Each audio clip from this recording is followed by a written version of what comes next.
Good evening, everyone. The time is now 7:30 p.m. Welcome to the Old Bridge Township Zoning Board of Adjustment meeting for August 5th, 2021. I'm James Sullivan, and as chairman of the board, I'd ask you now to join me in reciting the Pledge of Allegiance to the flag of our country. I pledge allegiance to the flag of the United States of America, to the republic which stands one nation, under God, indivisible, with liberty and justice for. Adequate notice of this meeting of the Old Bridge Township Zoning Board of Adjustment has been provided in accordance with the Open Public Meeting Act at least 48 hours prior to the commencement of this meeting by primarily posting in the municipal complex an announcement giving the time, the date, the location, the agenda of this meeting. So by mailing such announcement to the Home News and Tribune and filing a copy of such announcement with the municipal clerk, as well as posting on the township website the agenda of this meeting. Mr. Sachs, ordinarily I would ask the secretary to call the roll, but at this juncture, I think we need you to step in on behalf of the board as we are absent a secretary. Yes, I'll do that, Mr. Chairman. Let me just scroll down here. Mr. Scott? No? Yes. Present? Okay. Ms. Andrews? Yes. Mr. Stoner? Present. Mr. Connor? Here. Mr. Dewhurst? Here. Ms. Kilduff? Here. Chairman Sullivan? Here. Mr. Sachs, I know that there's been a name proposed as an appointment. Would the board have jurisdiction over taking this and offering that name to the rest of the board? Yes, that's fine, Mr. Chairman. I understand Daniel Holohan is willing to serve as acting vice secretary until we can have a more permanent appointment. So at this point, if somebody would like to make a motion to appoint Mr. Daniel Holohan as acting board vice secretary. I'll make such motion, Sachs. Is a permanent position? Yeah, that's fine. Larry, Yes. before we take the vote, can I give a brief introduction to Danny so that Absolutely. I'm sorry, Vina. Yes, that would be fine. Okay. Thank you so much. So good evening, board members. As all of you are aware, Kim Silverman, the zoning board vice secretary, has retired after 17 years of service to the Township of Old Bridge. While we find a new zoning board vice secretary, Danny Holohan, who is the administrative assistant for the engineering department, will be acting as the zoning board vice secretary. Most of you who have visited the engineering office are already familiar with Danny. He is very smart, technologically savvy, and more importantly, a pleasure to work with. He has been behind the scenes in every zoning board and planning board meeting for the past couple of months. So he's quite familiar with how the boards function. So thank you, Danny. Thank you so much for helping me out. Tonight, I would request the board to take a vote to appoint Danny as the acting zoning board vice secretary while we look for Kim's replacement. And by the way, Danny does not bake cookies, just as an FYI. I have already put his name. I'm announced that I would vote for Mr. Holohan as the acting vice secretary for the board. If there's a second. I'll second. Dewhurst. Vice Chairman Dewhurst seconds. Do we have a roll call, please? I guess Mr. Sachs. Or can I guess take I'll it? do the roll call. Okay. I'll take it. I'll so you do have it. the names in front of me. Okay, Mr. Dewhurst, Yes. Mr. Scogno, Yes. Ms. Andrews, Yes. Mr. Stoner, Yes. Mr. Connor, Yes. Ms. Kilduff, Yes. and Mr. Sullivan, Chairman Sullivan. Yes. Okay. Mr. Holohan, you are now the acting vice secretary of the zoning board. So we'll hand the keys to you for tonight's meeting. So you can put your video on and as needed. Thank you. Thank you all. I'll try my best here. Okay. Well, thank you very much, Danny, for stepping up. We certainly need someone on that end of the business to help us out. We look forward to working with you, and we certainly miss the fact, but recognize the fact. We thank Ms. Silverman for all her years of service to the board. We can continue on. We have no other minor business, but I do want to read some things in. This meeting is being conducted electronically via the internet by a webinar. It's unique and it takes patience on all involved as we no longer gather together in the courtroom of the township, but we're doing this from our own homes or offices. This meeting is simultaneously being televised by OBT TV channel 15, as well as YouTube Live. I remind all those watching on any device that there is up to a 30-second delay in communication. This will be important to remember if you wish to personally join the public portion later on in the meeting. Anyone calling in on the numbers that you'll be shown on the screen later on, you'll have to lower your device, so it's going to confuse you by the time delay. I would ask all participants in this meeting to please silence your cell phones at this juncture to avoid any disturbances. The meeting follows the same protocols as always, just as if we were in the courtroom. There's some general housekeeping matters, but tonight, as I said, we do not have any of those. We have a C application followed by 3 D applications this evening.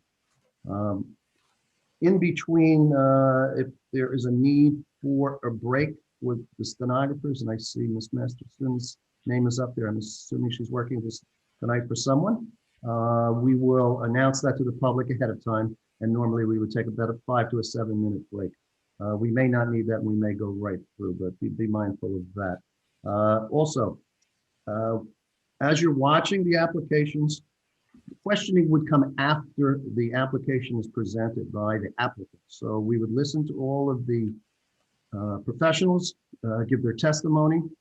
The board has questions. The township professionals may have questions. And once the applicant's attorney or the applicant himself has prosecuted his application, so to speak, we would then open it to the public. That's when you watching at home would call in. We will put up in time for you to call and have ask any questions of the board or the professionals that you may seem appropriate to the application. I ask everybody, sometimes we have a tendency to forget.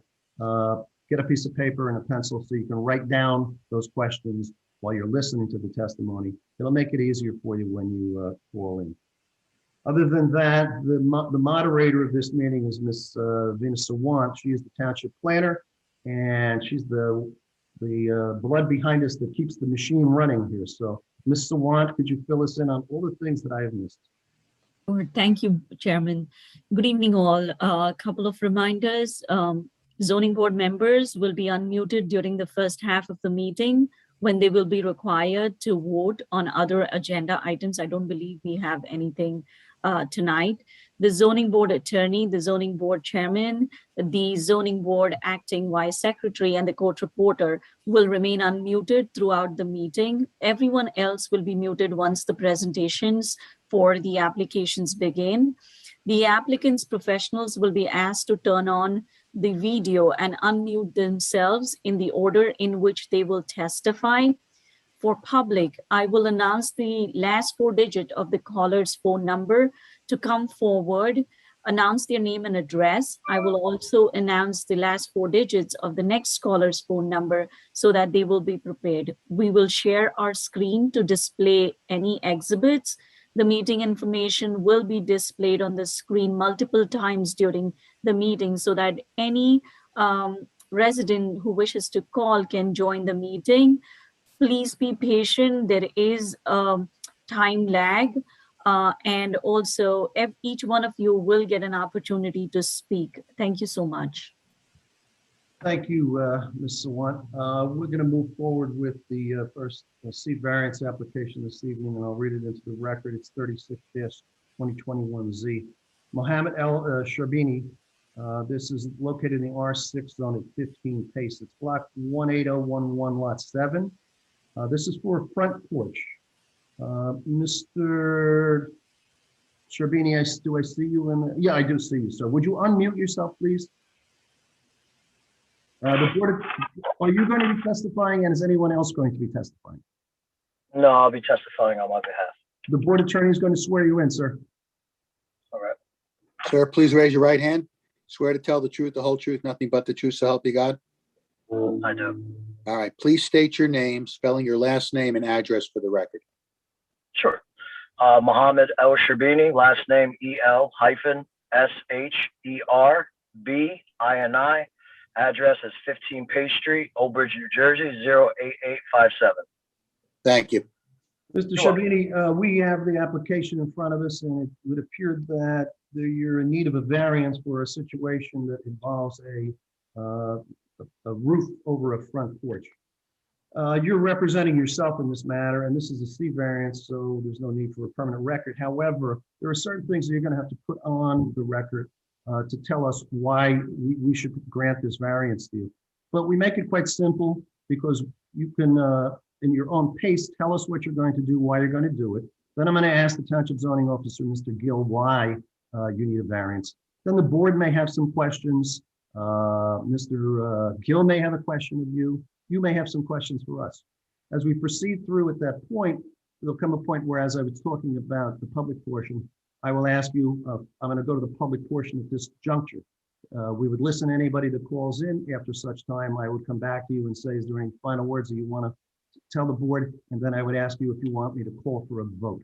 So we kind of make it simple. Don't get lost in the process. We'll help you right along the way, okay? So at your own pace, why don't you tell us what's going on and what you'd like to do? Thank you. And once again, I appreciate the board giving me this time to speak to you guys. Hope everyone's having a good night. I'm doing an expansion on my home. Me and my wife, we moved to Old Bridge back in 2015. We love the area. It's a great place for us to grow and raise our family. And we just decided to expand on our home because obviously we want to expand our family. And as we were going through the process of doing the expansion, the plans were rejected, I believe, on June 2nd due to the portico that was going to be above the existing front porch that we already have. We resubmitted it so that it would meet the criteria and the requirements for the Old Bridge zoning board. However, I had to fill out this variance to make sure that it would be okay. And I went ahead and did all that with the help of Kim Silverman, which was very helpful in this process. And, I hope this meeting goes well and everything could get approved. All right, anything else you want to tell us at this point, sir? No, not at this Okay, point. I'm going to go to Mr. Gill and we'll see what's going on.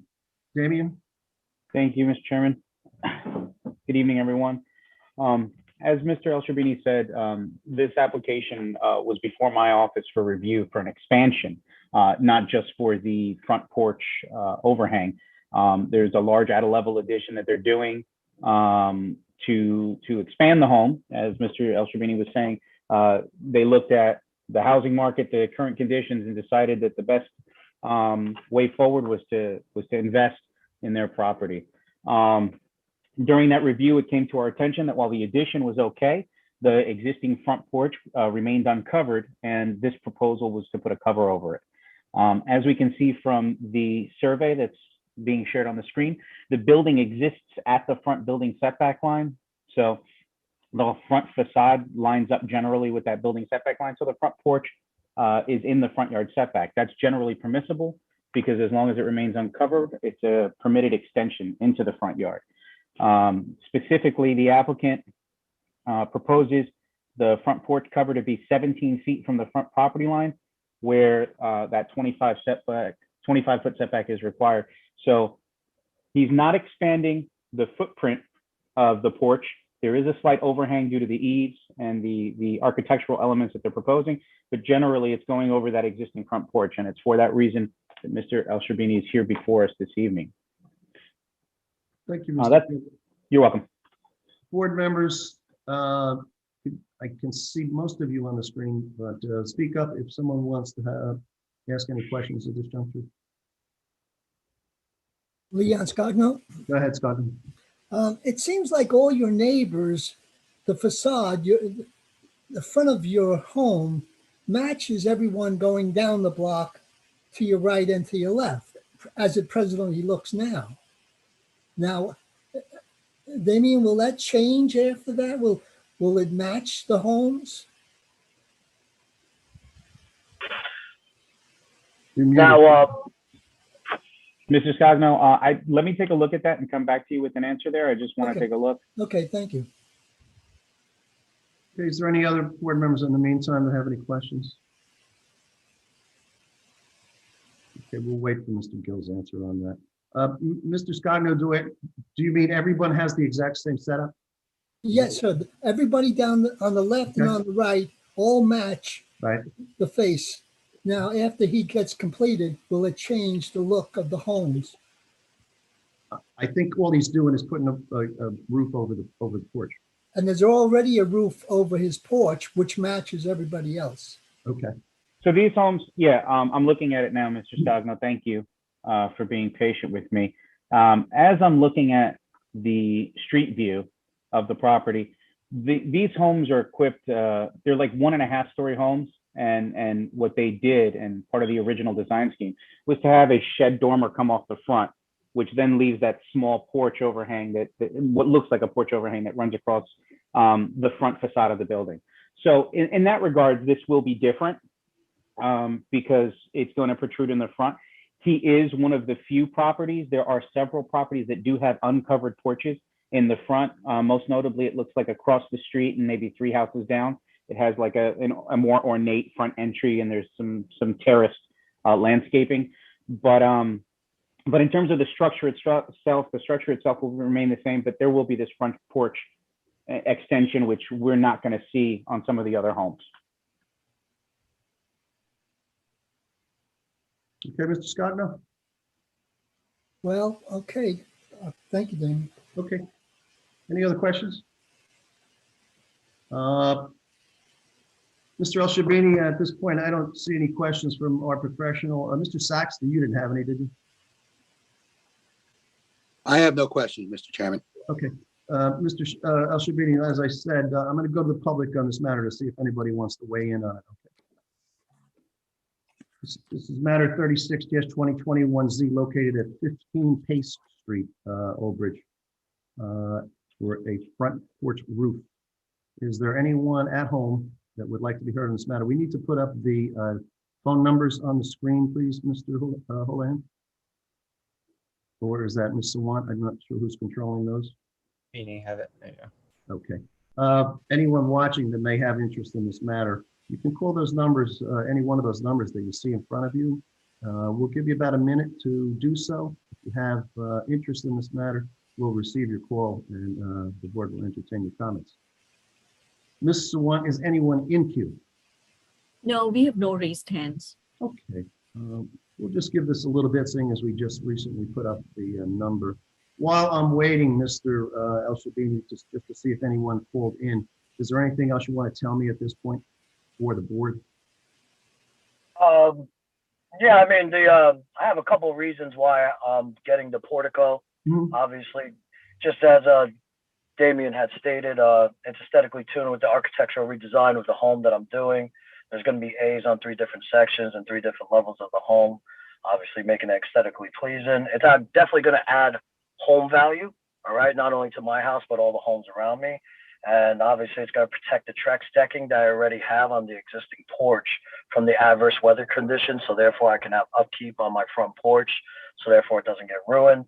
And lastly, you know, I'm kind of an old soul. It's kind of nice to have an old overhang on my porch to help protect me from the weather elements. Because, you know, I enjoy reading the newspaper and actually drinking my coffee. So kind of like enjoying doing that. It'd be nice if I could do it when it's also rain and shine and snow. Understood. I understand, sir. Let's just check back with Ms. Sawant. Has there been any calls come in? No, there are no raised hands. Mr. Sachs, am I free to close the public portion? Yes, you are, Mr. Chairman. Okay, we're going to close the public portion at this time. Board members absent any comments or questions. I think this is fairly straightforward. We've seen this before a number of times. This is merely because of the front yard setback that this is going to be at 17 versus 25. Am I correct, Mr. Sachs? Yes. Okay. Board members, is someone so inclined to move this for approval? I'll move it, Kilduff. Is there a second? Second, Connor. Roll call, please, Mr. Hogan. Mr. Dewhurst, Yes. Mr. Connor, Yes. Ms. Kilduff, Yes. Mr. Scogno, Yes. Mr. Stoner, Yes. Chairman Sullivan. Yes. Mr. Sachs, do we have a? Actually, Danny, you can also call Ms. Andrews Oh, I'm sorry. Ms. Andrews? Yeah. Yes. Thank you. and Mr. Sullivan. Jim, yes, right? Yes. Okay.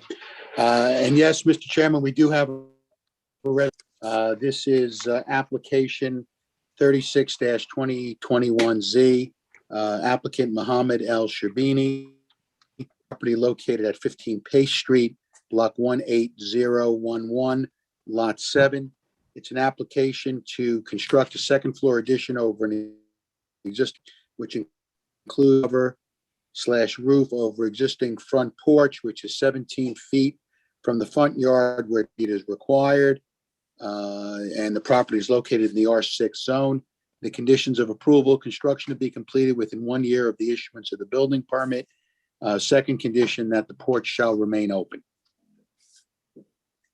That agreeable, Mr. El Shabini? Yes, it is. It will remain open, correct? Absolutely. Okay, roll call, Mr. Holohan. We need a motion. Oh, I'm sorry, I'll move it. Is there a second? I'll second, Kilduff. Go ahead. Roll call now. Mr. Dewhurst, Yes. Mr. Connor, Yes. Ms. Kilduff, Yes. Mr. Scogno, Yes. Mr. Stoner, Yes. Ms. Andrews, Yes. Chairman Sullivan. You hit it on the head, Mr. El Shabini. It does increase the value of your home, your neighbors, and it makes the community that much stronger. I'm glad to see you staying here rather than moving out of town. My vote is yes. Mr. Chairman, before we go to the next, I'm not sure if maybe I had the old agenda, but were we going to do it on time, new LLC?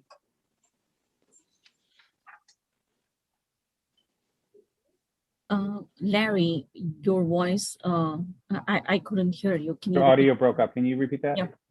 Yeah, no, my question was, are we discussing the applicant at 69 Raven Avenue to carry this matter to December?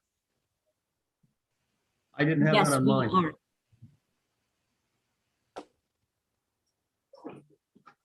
are. Okay, why don't we proceed forward? It's fine. Ms. Sawant, was that supposed to be on the agenda? I don't have it on mine. I believe so. I had an old agenda and I got a new one today and I don't see that. Okay, then maybe I'm looking at the old one then. That's fine. Okay, no problem. Thanks. Thank you, Mr. Sachs. Thank you. Board, we'll move forward to item 4 is the applications. I'll call the first one in. It's 31-2021Z. It's Lisa Real. This is in the R5 zone located at 43 Sunset Ave. This would be the Sunset Ave in Lawrence Harbor, not the Sunset Ave over near Route 18. This is block 13, lot 43.11 for a new single-family home. Richard Pepsney is representing the applicant. This will require a D variance. I hope I'm saying your name correctly, sir. Mr. Pepsney, it's yours. You are. Thank you, Richard Pepsney, on behalf of the applicant, Lisa Rial. Our expert this evening is a professional planner. It's Justin Osiello. I know he's watching us, but he thinks he has to be invited in by the board in order to participate. So I'm not sure how we would do that, but he doesn't appear to be on my screen. I But did it's it Justin already. I did promote him to a panelist. Oh, there he is. Okay, Thank you. very good. Okay. Justin, I guess just to get started, you've testified before this board in your capacity as a professional planner We'll get before? sworn in first. Oh, go ahead. I'm sorry. I apologize. Yeah. And actually, Mr. Pepsi, before we proceed, do you want to do both applications together? And Yes. obviously, we'll take a vote on both of them separately. That's exactly how I'd like to do it. Yeah, they're essentially Okay. identical applications. The FARs are identical. The houses are pretty much identical. So we'll present the applications together and just ask for separate votes at the conclusion of our presentation. Okay, that's fine. In All that right, case, so- I'll read the second one in, Mr. Sachs. Yeah, thank you, Jim. Board members, these properties are adjacent and they're single-family homes on each. They're already built. I think this matter went to the planning board before it's come to us. The second one is the neighboring lot at 45 Sunset. That's block 13, lot 4312. The other one is 4311. That number on the application is 32-2021Z. So it's the same location. It is the same representation and for a new family home. Mr. Sachs, I am correct, however, in that each application stands on its own merits. And we'll vote each one. That's correct. Okay. That's correct, make Mr. Chairman. board members All right. understand it. Now, Mr. All right, Mr. Osiello, if you're going to testify, please raise your right hand. Swear to tell the truth, the whole truth, nothing but the truth, so help you God. Yes, I do. All right, please state your name, spelling your last name, professional Justin. affiliation for the record. Justin Osiello, and that's AUCIELLO. Cofone Consulting Group, COFONE, 125 Half Mile Road, Suite 200, Red Bank, New Jersey, 07701. Okay, thank you. Thank you. And Mr. Sachs, to my left is Peter Alvarez. He's the developer of the property. I'd like to have him sworn as well, just in case there are questions from the board or the public. Sure. The developer of the property. All right, Mr. Alvarez, please raise your right hand.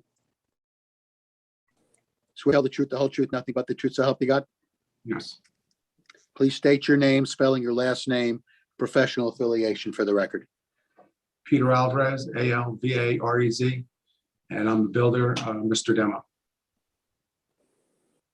Your address. 2 Thank you. I didn't hear that.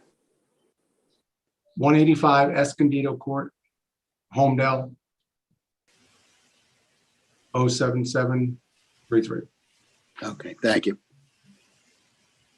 Mr. Pepsi, if I got this right, Mr. Alvarez is the builder or the owner of the property? He's the builder and developer of the property. He's not the owner. Okay, and Mr. Osiello is testifying as a planner? Yes, professional planner. Okay, I didn't hear his credentials, that's why. Yes.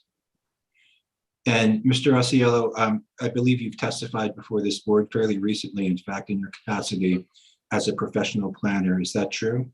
Yes, I was at the board last month for an application on Route 34. You accept his credentials? Okay, very good. Thank you, Mr. Chair. Thank you. So Justin, I guess to get started, I guess I'm just going to ask you to, if you can pull up the pictures of the subject properties and just describe the site and describe the project.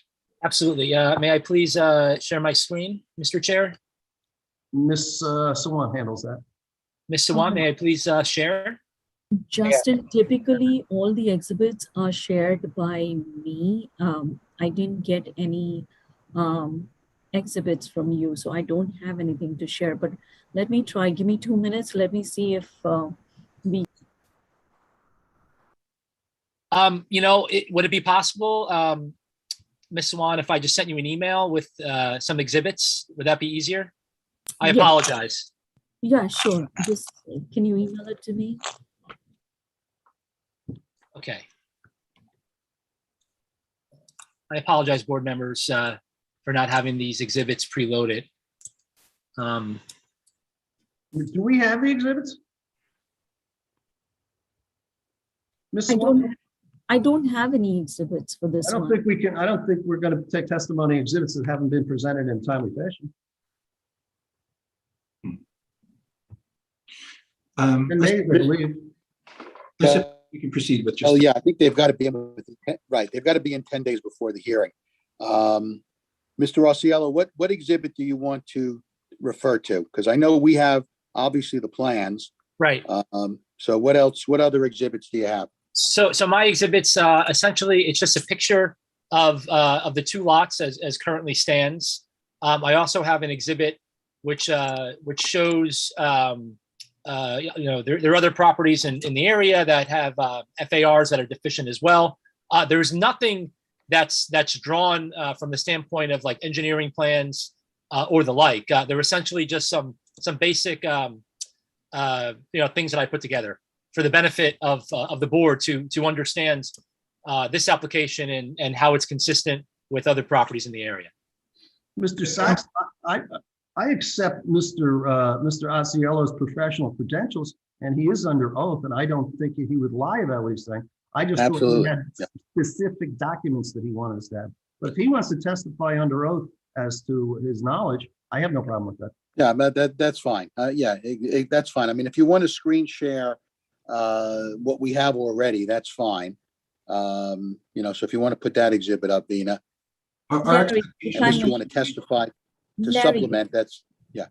Larry, if I may, the board member has received my memo from this afternoon, and there is an image in that memo that really shows all the properties that are undersized within that block. And then I also have calculated the FARs for the board's reference onto that. So it's a memo that was published. I can put my memo on the screen if the board would like to see, so that Justin doesn't have to present any exhibits.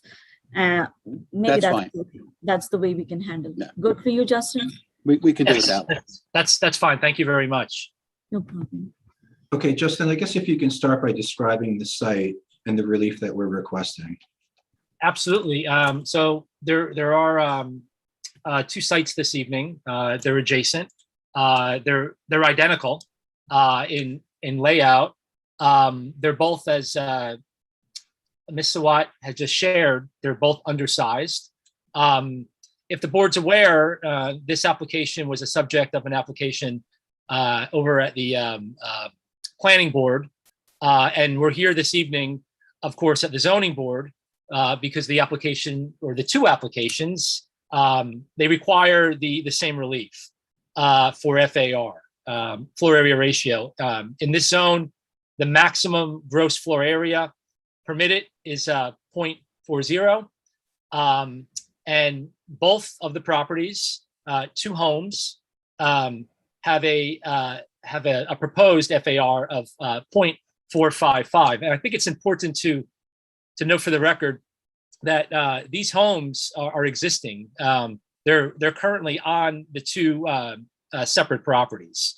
So they are currently, you know, here on the grounds. This applicant is not in front of you to seek permission to actually build these houses. They were subject, as I said, of a planning board application, which was previously approved. So the relief this evening is for the FAR. And why is that? The applicant is seeking to add floor space, you know, on this property to enclose walls. So that's creating the condition that brings the FAR into nonconformity with the zone. As Ms. Sawat here has on her aerial map from her review letter, the site is outlined in red on Sunset Avenue. the board, I'm sure, is aware, but the character of this area is residential, primarily residential. Route 35 is to the north, and yeah, this is in Lawrence Harbor section of the township. Ms. Sawat, do you have any other exhibit here that I can refer to? Yes, give me 1 second. Thank you. And Justin, for clarity, the space in particular that we're talking about in each house that we're seeking to finish is the master bedroom and master bath, what would be the master bedroom and master bath in each house. Is that correct? Yes, that's correct. And then further for clarity, the use as a single family residential home is a permitted use in the zone. It's a permitted use in the zone, correct. So this exhibit is from the planner's review letter, and it shows, as you can see, Morningside Avenue extends to the right on the screen, and it shows lots that are non-conforming with various dimensional requirements.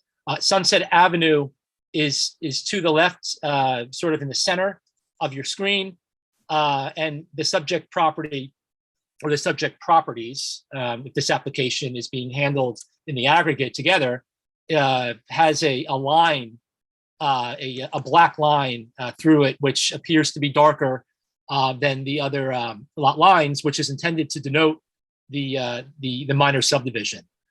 One thing of note that I would like to reference here in this exhibit, Ms. Sawat added the FAR ratios, the floor area ratios here, and the standard in this lot is 0.40 for the maximum that's permitted.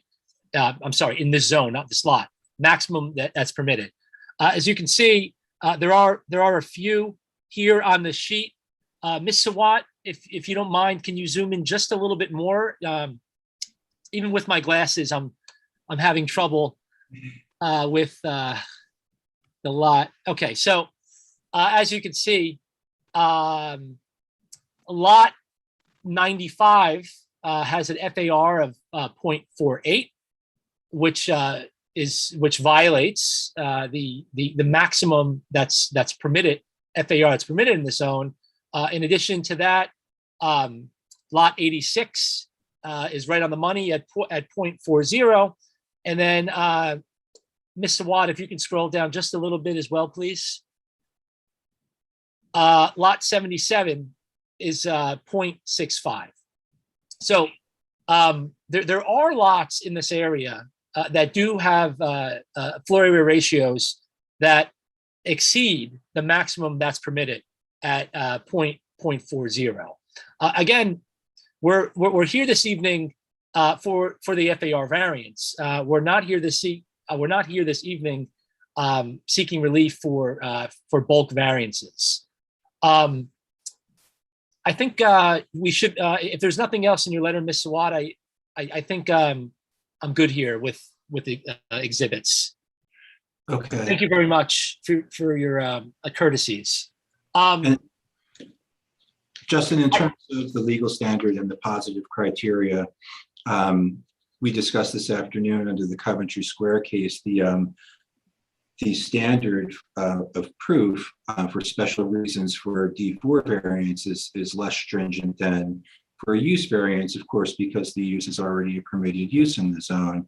And the focus really should be on whether the site will accommodate the problems associated with the proposed permitted use, but with larger floor area than permitted by the ordinance. Correct. So that focus in mind, could we talk about the positive criteria and how the larger FAR does or does not affect the Sure. development of the site? Sure, sure. I'll do that, absolutely. But prior to that, I would like to just reference, and I'm just going to read from my exhibit that I have. I mean, I'm not going to share my screen, but I would just like to read this into the record of the three properties, which I'm not sure if these are the properties that have been marked on the exhibit in the planner's letter. But going to the tax records, what I did is I calculated the FARs of these three properties based on the Mod 4 data to determine the FAR. And the FAR is simply a calculation of the floor area on the site, or the total floor area, and that's divided by the lot size. And when you do that, that provides you with the FAR. I calculated three properties in this area. 77 Morningside Avenue. That's a single family home. That property has an FAR of 0.648.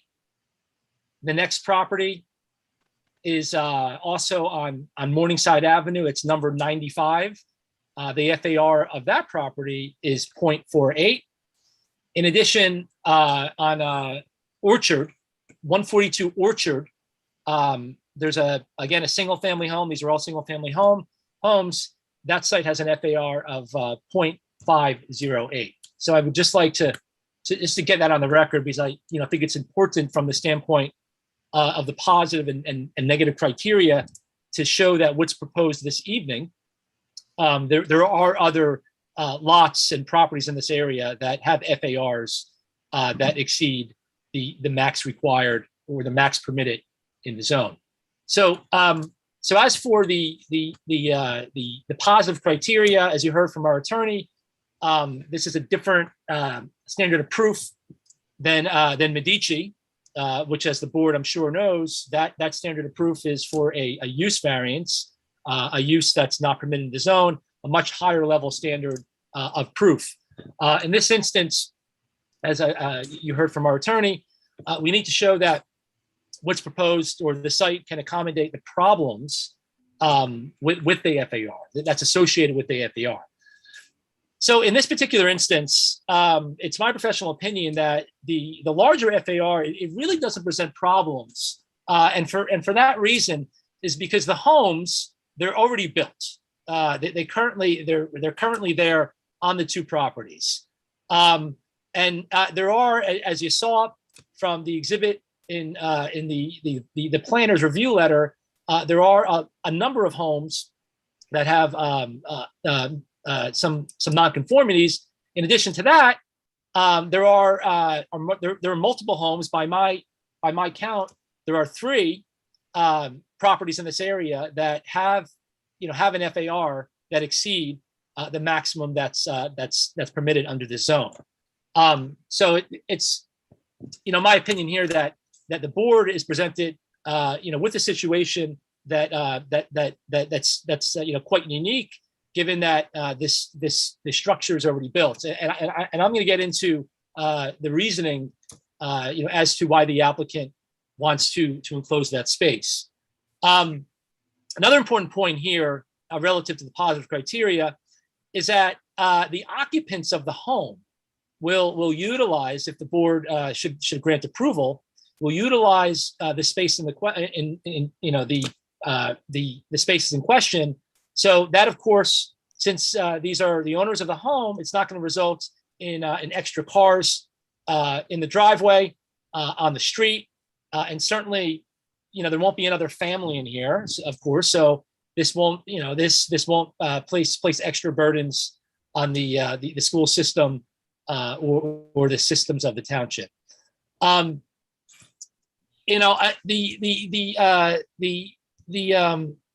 The case that I had cited earlier, states that the board can find special reasons if it's persuaded that the variance does not affect the suitability of the site for the use. I think in this instance, in my opinion, what's instructive is that the town center case involved a supermarket, and the board in that case had recognized that the trend in that industry was towards larger markets with more more goods. In this instance, the trends, especially now with the pandemic, where most people have been home for a year and a half, is really trending towards master bedroom retreats. This is seen as a sanctuary, and this also doubles for me as well as home office space. So I believe that there's a parallel here between the Randolph case and what's proposed in this instance. In addition, so that's the positive criteria. The other aspect of an FAR proof is negative criteria, and that's a showing that the variance can be granted without a substantial detriment to the public good, and will not substantially impair the intent of the zone plan and the zoning ordinance. The Coventry case, which I'm sure the board knows as well.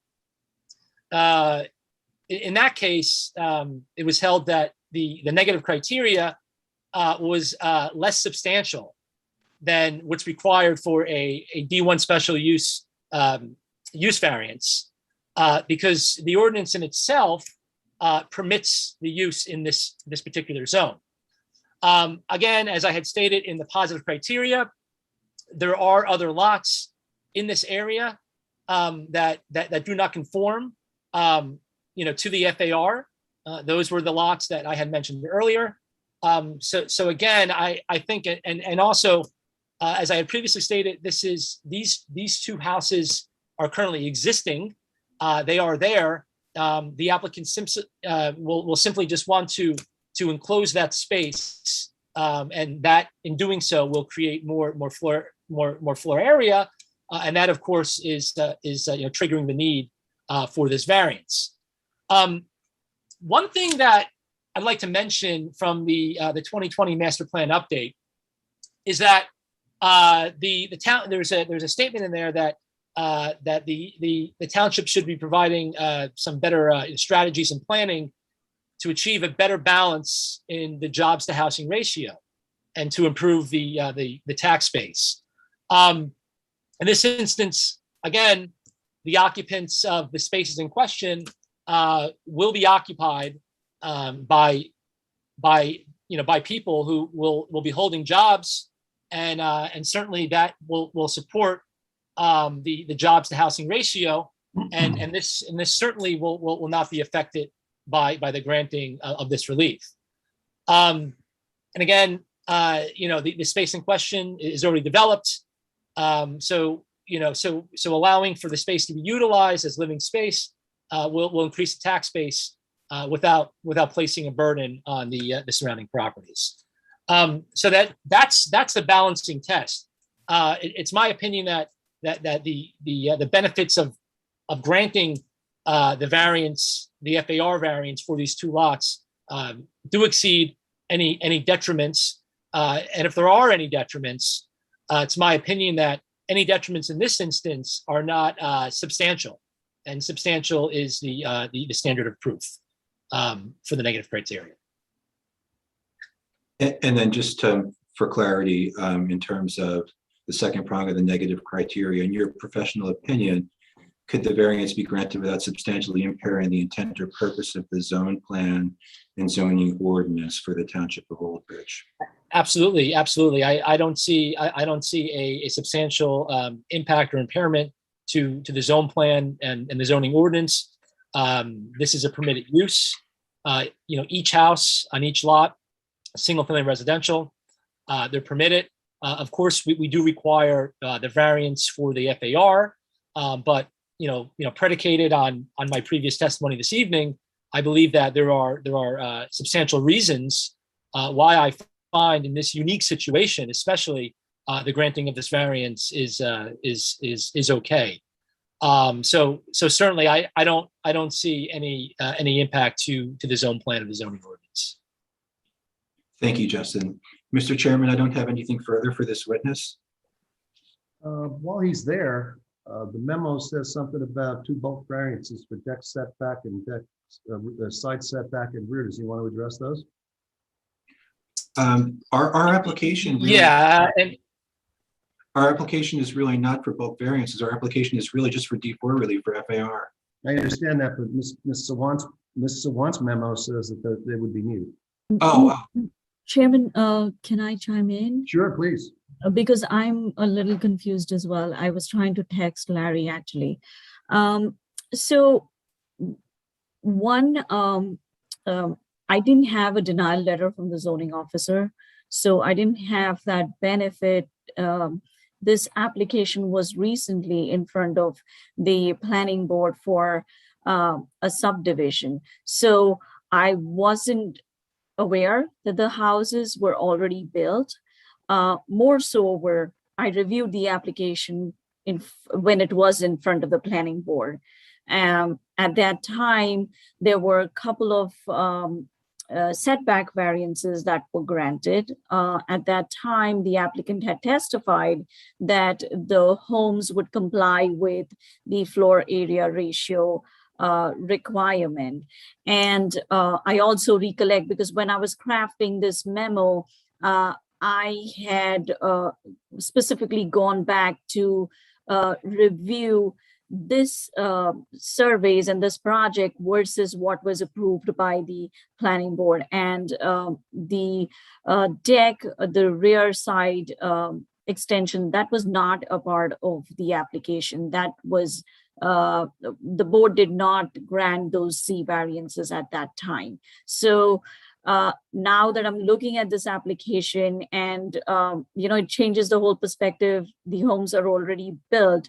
I mean, I have my own thoughts. If the house is built, it doesn't stop the zoning board from taking any necessary action just because the house is built, because the house was built without getting approval from the zoning board. So that is one reason. When I had looked at Sunset Avenue, my first impression was that most of the homes on Sunset Avenue are ranch style, bungalow style, typical Lawrence Parkway type of homes. And then those smaller cute bungalows. And then when I saw this was a 2-story structure, it made me wonder that if you're asking for an floor area ratio variance, means you're exceeding the total floor area, correct?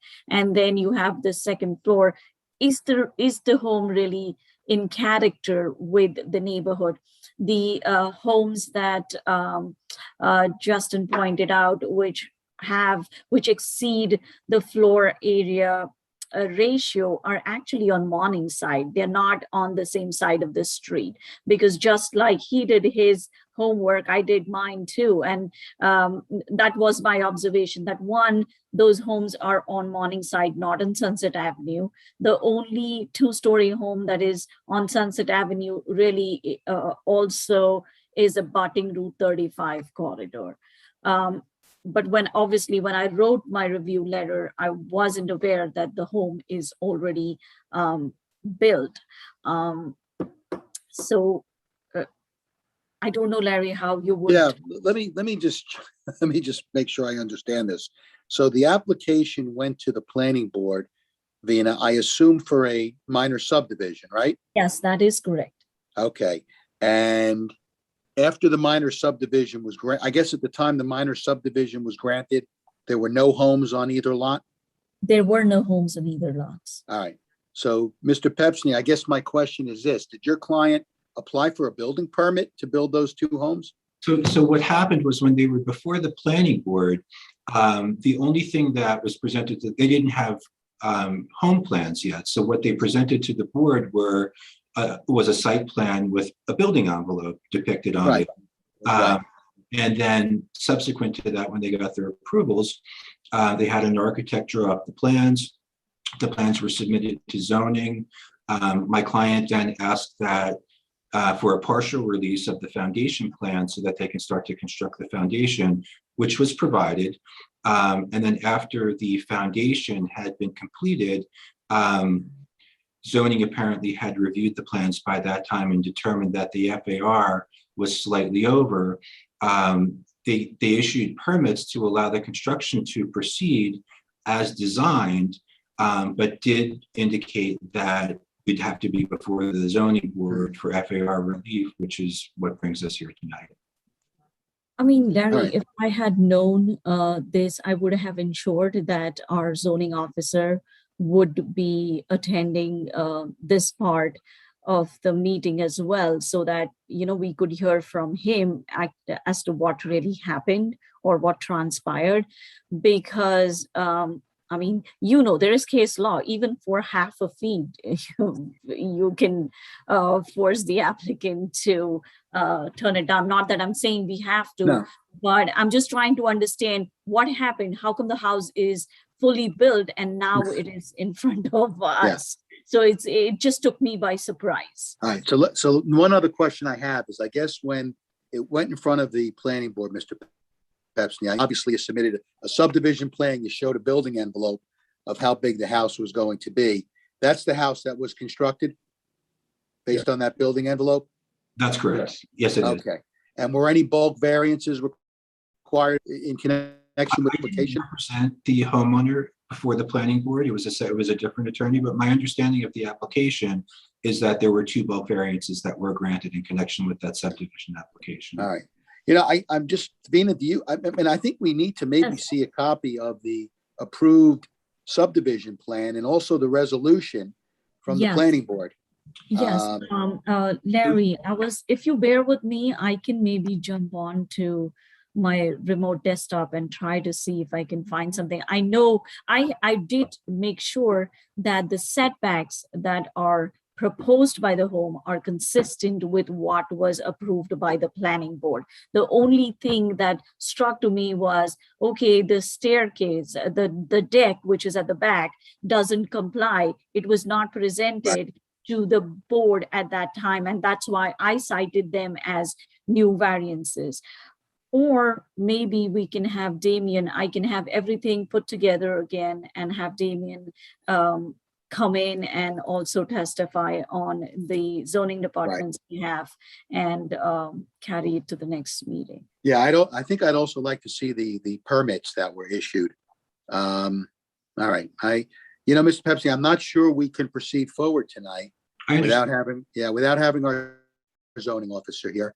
So maybe these are the things I think the board needs. First of all, the subdivision plan, and I'm assuming that was filed with the county either by deed or by plat. Secondly, the resolution planning board. Third, I think we need Dame to be here at the next meeting so that he can give any input on this. I'd like the board to see the construction permits that were issued and any other letters, have been issued. In other words, I'm assuming there was work order issued, but they just must have just red flagged and said you needed a variance now because of the floor area. I mean, I don't want to make this really complicated, but I think, there probably are missing documents and some missing information. So I think maybe at this point, Mr. Peps, we should carry the next meeting. I don't think you want to take a vote on this evening, knowing that there's some questions that are really not answered here. No, I appreciate that. And yes, we would request for that reason that the matter be carried to the next hearing. Mr. Sachs. Okay. Yeah, and I would certainly agree with that, but I just want to get one thing on the record for the board's knowledge. And I think that there's questions. Board members, please understand, both of these houses are in full build out. I did not see the interior. I don't know about that. What I do know is that the planning issue by planning was granted a 0.369 FAR because it was under the 4 in the area.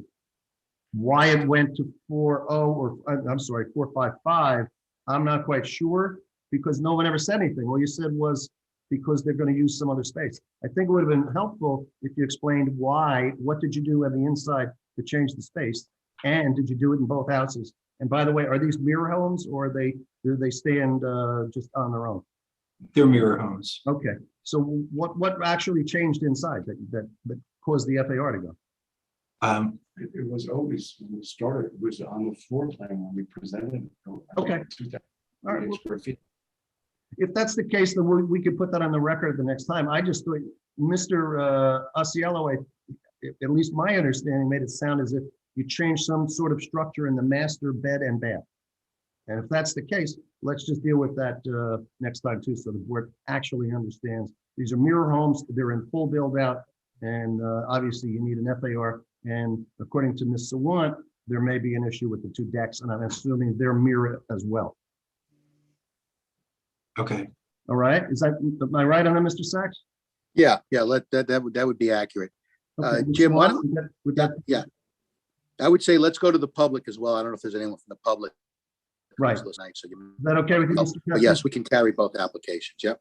Mr. Pepsi, is it okay to go to the public now? yes, it is. Okay, great. Anyone from the public that may have a comment or a question on this matter, there's phone numbers up in front of you on the screen of the device you're watching us on. These are 2 homes that were built, and they now need a zoning variance. They're located 43 and 45 Sunset Avenue. Our numbers are listing as 31-2021Z and 32-2021Z. If you have any questions or comments, this matter will be continued, but if you have questions tonight, please feel free to call in. Ms. Swan, is anybody in queue? Yes, we have two residents with the raised hand. I'll go with Mr. Bartholomew first. I hope I pronounced it right. Forgive me if I didn't. Mr. Mr. Bartholomew, Bartholomew, you there? does he have to open a? He's unmuted. He's unmuted? He's muted, so I'm trying to ask him to unmute. He has his hand raised. Mr. Bartholomew, if you can unmute yourself, we'll listen to your comment. We'll go to the next one because Then we'll he's come back to Mr. Bartholomew. Yep. Okay, next one. Mr. Callahan. Mr. Callahan, are you there? This is Mrs. Callahan, Mrs. yes. Callahan, okay. The board attorney will swear you in, ma'am, if you'd like to speak to the board, okay? All right, Sure, Mrs. thank Callahan, you swear to tell the truth, the whole truth, nothing but the truth to help you? Yes, I do. All right, please state your name, spelling your last name, address for the record. Yes, Nancy Callahan, Callahan, 47 Sunset Avenue, Lawrence Harbor. Thank you. Okay, ma'am, what is it you would like the board to know, or what is it you have a question about? Just one thing is that I'm not sure. I know that you guys are going back to look at the records, but I know that myself and other neighbors on the street were never notified of any kind of subdivision or the size of the structures that were being built. If there were additional variances that were needed, we were never notified of such a variance. You received no notification whatsoever that the planning board was entertaining an action there going back? I think it's a 19 action, wasn't it, Ms. Sawant? 2019? Yes, that is correct. Okay. You never received Yes. anything? I'm sorry to interrupt you. No, that's okay. I'm just curious, did you got nothing in writing notifying you that there was going to be an issue there? That was going to be. No, we got nothing in writing. The notification of this meeting was the first notification that was received.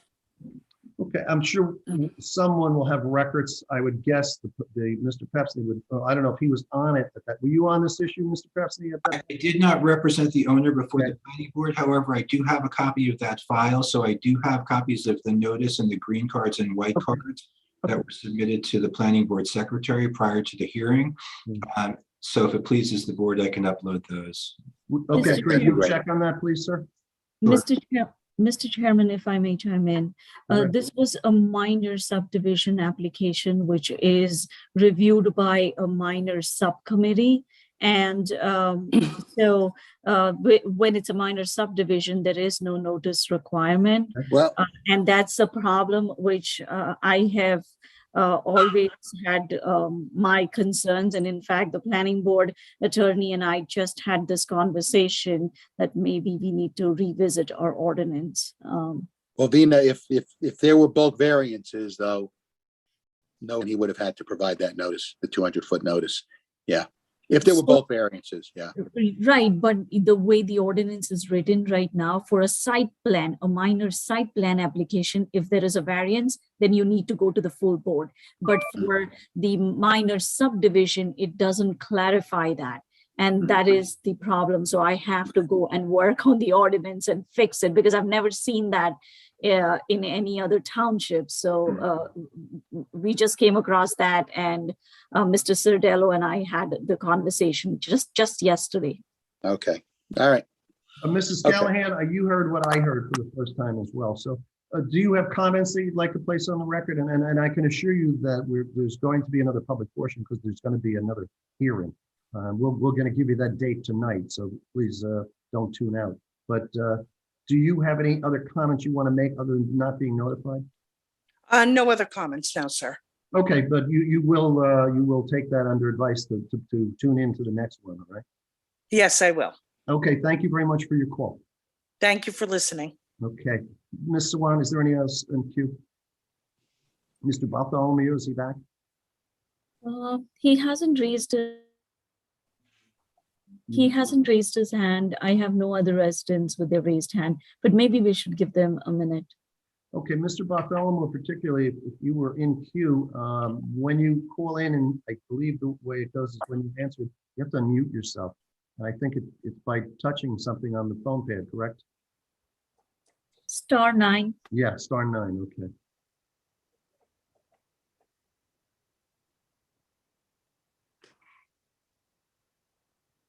On that issue, Mr. Sachs, would there have to be notification before before our next hearing? Well,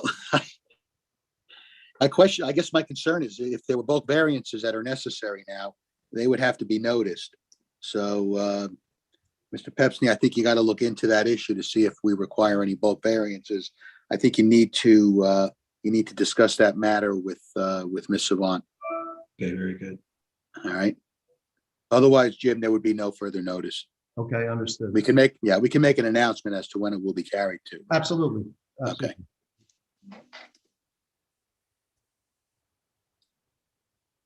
Anything else, Ms. Sawant, on the queue?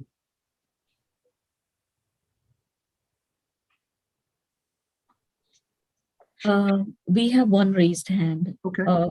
Chris, please unmute yourself. Hello. Hi, Chris. The board attorney is going to swear you in if you're going to testify, okay? Okay. You swear to tell the truth, the whole truth, nothing but the truth, so help you God? Yes, I do. Please state your name, spelling your last name and address for the record. It's Chris and Quatek, Kwiatek. My address is 48 Sunset Avenue. Thank you. Ma'am, please feel Yes. free to tell the board what you have a concern about. Now I totally lost my train of thought. Oh, are we going to use the same web ID and password? I think they changed, don't they? Yes, they do change Right. for every meeting. We So will ha- put a I'm sorry. So how are we going to know what the new password and everything is? So one, probably you will receive a notice because of the issue that's being discussed right now. Okay. But usually for any zoning board meeting, 10 days prior to the meeting, the township posts the information on the website. So the information is readily available on the township's website, the calling information. The same sheet that you see on your screen right now is put up on the township's website before the meeting. Okay. And I do have a question for the expert, I guess. What is, I don't remember his name. Okay, just address it to the board and then Mr. Sachs might throw it off to somebody. We'll see. Okay. He kept saying that these people that are going to buy these houses or already bought these houses are definitely going to be working, that there's not going to be any taxing on the resources of the school and all that, et cetera stuff. How does he know that? Well, I know. I heard the same thing, and obviously he couldn't know that. But I mean, if he knows that, then I want the numbers for the Powerball and Mega Millions tonight. May I clarify, Mr. Chair? Sure. Sure. What I was saying was that, but by creating the extra floor area, it's not going to be more people, more families that are coming into these houses. So this is for the use of the occupants of the house only. Okay, that but was the point. I'm not sure if I had said it like that, but the whole point was not to create a situation where this will turn into a multifamily house, which will then add, which would then double perhaps any type of impact on the township. I understand what you're saying, but I do understand and have seen it personally where multi-families buy a house together because they can't afford a $429,000 home alone. Well, I can't, ma'am, I can't make that hypothetical here. I mean, it's my understanding that these are going to be single family homes for single families. I mean, of course, anything is possible, hypothetically, but I'm dealing with the facts that were presented to me by the applicant, and the fact is that these will be they're currently built, but these will be occupied as single family homes for single families. All right, I understand what you're saying, and I know from experience of seeing large houses like this in a very small area like this, where it's cheaper to merge families in a single family house. Hey, Chris, if I can jump in, this is Mr. Sachs, the board attorney. Hi, Mr. Sachs. Yeah, how are you? Okay. I know that these are proposed to be single family houses. Oh, I know what I know all right. also, Yeah, but right. And if they're anything other than a single family house, there will be violations issued. okay. These are not going to be boarding houses. We don't permit that in the zone. It can't be a two-family house. It has to be a single family house. And there are rules and guidelines with respect to that. So, Okay. All right. But anyway. Mr. Sachs, that would be picked up at the certificate of occupancy, correct? Yes. Okay. And Ms. Kwiatek, I think that merely Mr. Osceola was indicating that it's supposed to be a single family home for a single family working people who are going to, I don't think he was trying to guess that, that everyone there would be working, but I think he was just in his statements. But I clearly don't think he can pick the Powerball numbers. I mean, I wish I could, because I wouldn't be here, to be honest. Anything else, Ms. Kwiatek, at this point? No, thank you very much. Again, like I said to Mrs. Callahan, there will be a continuance. Please look for that. Mr. Sachs, are they going to at least notify because of the fact that we're still in electronic meetings? Well, yeah, you know what? I think we have to, yes. So, Mr. Pepsney, because we're going to have a new webinar ID number, I am going to require you to renotice both applications. Okay. I think it's only fair to the neighbors, yeah. All right, but again, speak to Ms. Savant regarding the bulk variances if necessary. I will. All right.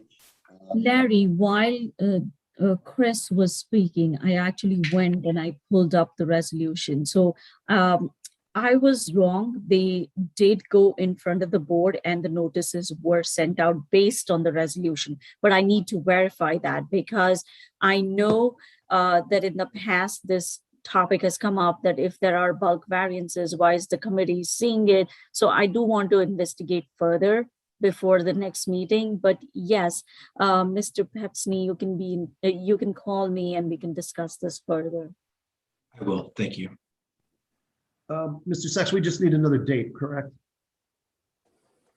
Yes, and I was just going to say, Jim. There was another resident. I'm sorry. Yeah, we'll announce the date right now, but not generally, I think the municipal land use law requires that whenever if there's bulk variance is being sought, that you do have to give personal notice. But all right, we'll deal with that issue. Vina, when is the next meeting? When can this be scheduled for?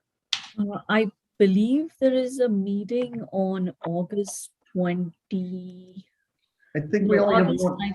No, we only have one meeting in August. Yeah, this month is only one meeting. So there is a meeting in September, on September 2nd, but I'm not sure of that meeting because it's very close to the holidays. So I don't know if it's on our schedule. I don't have our present schedule in front of me. I think the next one is September 23rd. Hold on, let me just look real quick. That be remote or in person, Ms. Sawant?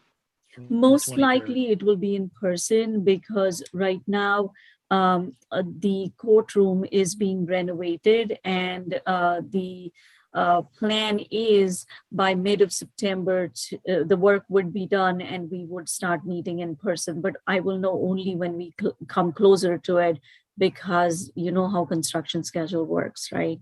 And it's summer months, so. But the plan is to reopen by mid of September. Okay, thank you. You know, we do have a meeting September 2nd, but that's probably a D night, straight D night. Right. So if you want, I'm sure we could probably put it on for that evening if you wanted to on September 2nd. I have 3 matters that evening. Okay. They're all All right. remote, so. We could do September 23rd then. That's not a problem. All right. If that gives, if that's okay with you, Mr. Osceola and Mr. Pepsi. Right, I believe the meeting moved to the fourth Thursday because of the religious holiday on the 16th. So it would be the 23rd. It's the 23rd. All right. Okay.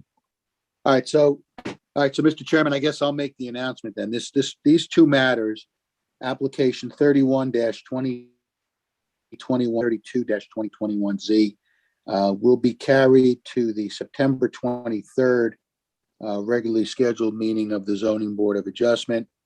Mr. Pepsi, you will provide further notice for those 2 applications for that evening. Can get some questions answered as to what happened here at the planning board. All right. And Bina, if you have that resolution, if you can send that over to me, I'd love to take a look at it. Yeah, sure. I will send it to you tomorrow. Okay. All right. Right, and also Is that acceptable, Mr.? You broke up. Yes, it is acceptable though. I believe I uploaded the Okay. my application too, so that should already be in the on the website as an exhibit to my application. Okay, thank you, Mr. Pepsi. Those folks who have, again, that called in tonight or anyone else that's listening in and may have interest, this matter will be on the agenda for September 23rd. 7:30 p.m. is the start of the meeting that evening. So mark your calendars, you should be notified, but bear in mind that if you are not, it will still be on that agenda for September 23rd. Again, Mr. Pepsi, thank you, and you're professional for appearing this evening. Thank you. Good night. Good night, sir. Debbie, are you doing the next one? I am. Could you give me a minute to change? Absolutely. Let's go for Mr. Holohan, recess for 5 minutes, please. Those watching at home, the board will stand in recess 5 minutes. Please mute yourself.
Hey, Peter.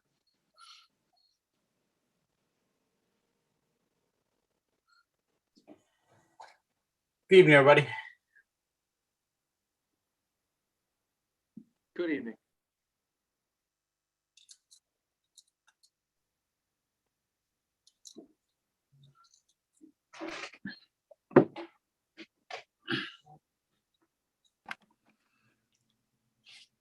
No, no need, Peter. Okay. We're okay. Okay. And yes, I'm still in New Hampshire. Yeah, no, that's good. I follow the chairman's instructions to a T, and I have my phone muted even during the break. Larry breaks all the rules, Peter, you know that. I am aware, but he's our Larry. Let's see.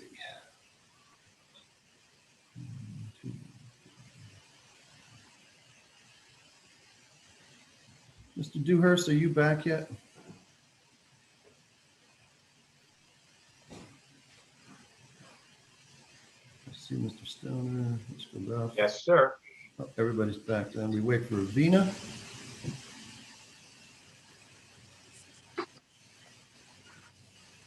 I'm here. Debbie, you're back, I see. And I'm here. okay. And Daniel, you back? Yep, I'm here. Thank you, Daniel.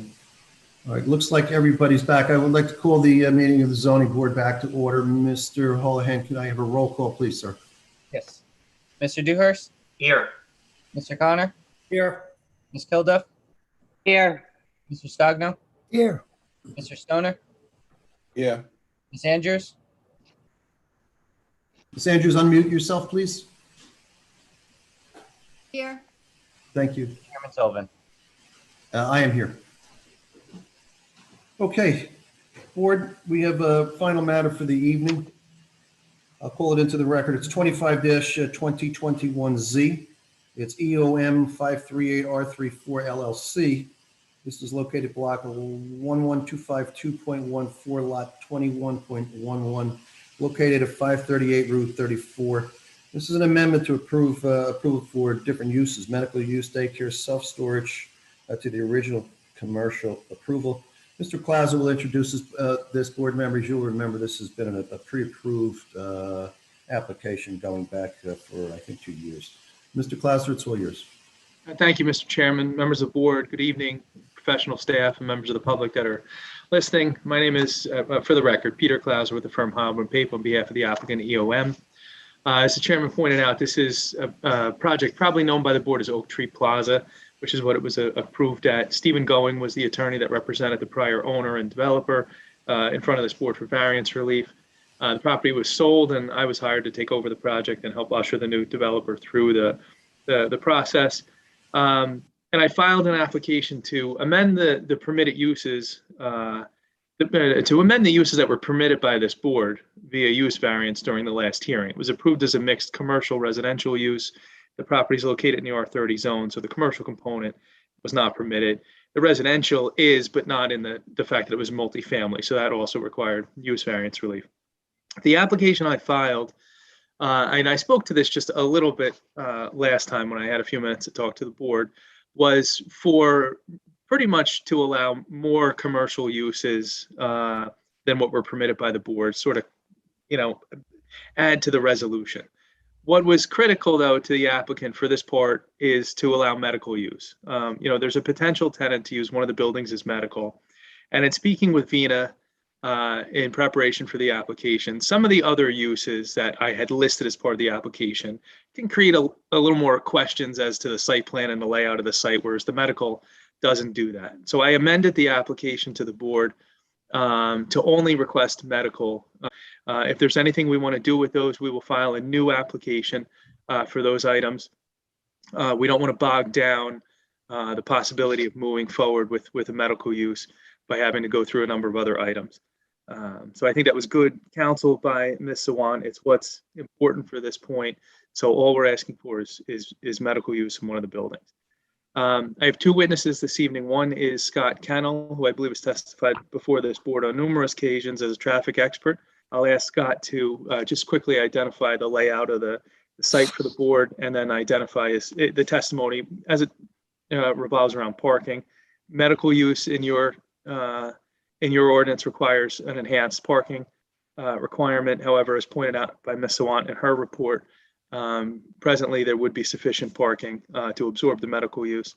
And then we have Mr. Higgins, who's here to provide the planning testimony in support of the variance relief for the medical, which is not, as I said, permitted in the R30 zone. So if I could, I'd like to start by having Scott sworn and ask if you would accept him as a traffic expert, as I think he has testified before this board before, and then ask him to take us around the site. Mr. Kennel, please Yes. raise your right hand. Okay. Swear to tell the truth, the whole truth, nothing but the truth, so help you God? Yes, I do. All right, please Scott. state your names. Yep, sorry. Please state your name, spelling your last name, professional affiliation for the record. Yes, Scott Kennel, Kennel, with McDonough and Ray Associates, located at 1431 Lakewood Road, Manasquan. I'm a principal with McDonough and Ray Associates. I have Mr. Kennel 35 has years. testified before this board on numerous occasions for numerous years. He's very familiar to myself and most of the board. I would think absent maybe one person. We accept his credentials. Thank you very much. Thank you, Mr. Chair. So Scott, if you could, you've heard me describe the application. If you could just identify what the board is looking at here. This is a sheet plan of the site plan that was previously approved by the board, and just identify the buildings for us so we all can get caught back up. Yes. Again, as we're looking at this site plan, and that was originally prepared by Bowman Consulting. And what the site consists of is residential and commercial uses. Along the bottom of the page is Route 34, where DOT has approved a full movement access. And they also approved on the north end is an emergency access as requested by the board during the site plan phase. The site towards the top of the page, which is on the western portion of the site, has an apartment building with 36 dwellings and supported by 70 parking spaces in accordance with RSIS. Towards Route 34, we have two commercial buildings. They're both identical. They're 8,890 square feet. And on the northerly building, which is labeled as Building B, there are 50 parking spaces in the immediate vicinity of that building. And then on the south side, there are 55 parking spaces around Building A. And as you can see, based on the site plan in front of you, all the circulation aisles are two-way, and there's 90-degree parking throughout the site. As part of this application, it's requested to convert Building A to a medical use. Converting that to a medical use, just for the board's benefit, would mean a lower traffic generation. For example, medical office of this size would generate traffic at about 50% of retail during the weekday PM peaks and the Saturday midday peaks. So this medical use that's proposed here would be less intensive. You would have less truck traffic associated with it. And I would think from the board's perspective, that would be a positive given the fact that we have 36 residential dwellings towards the western part of this site.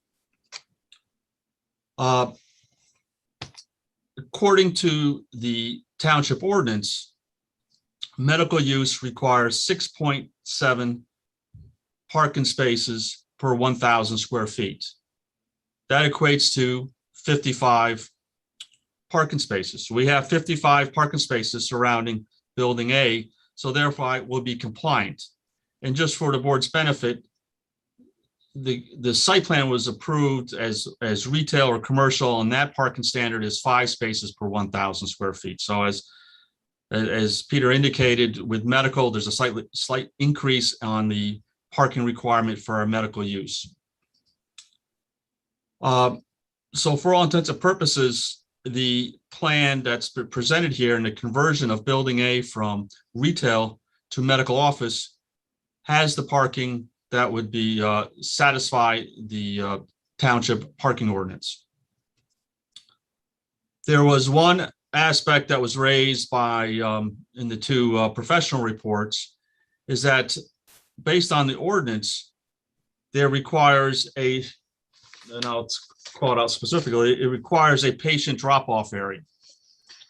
The medical user hasn't been determined, and their needs haven't been established.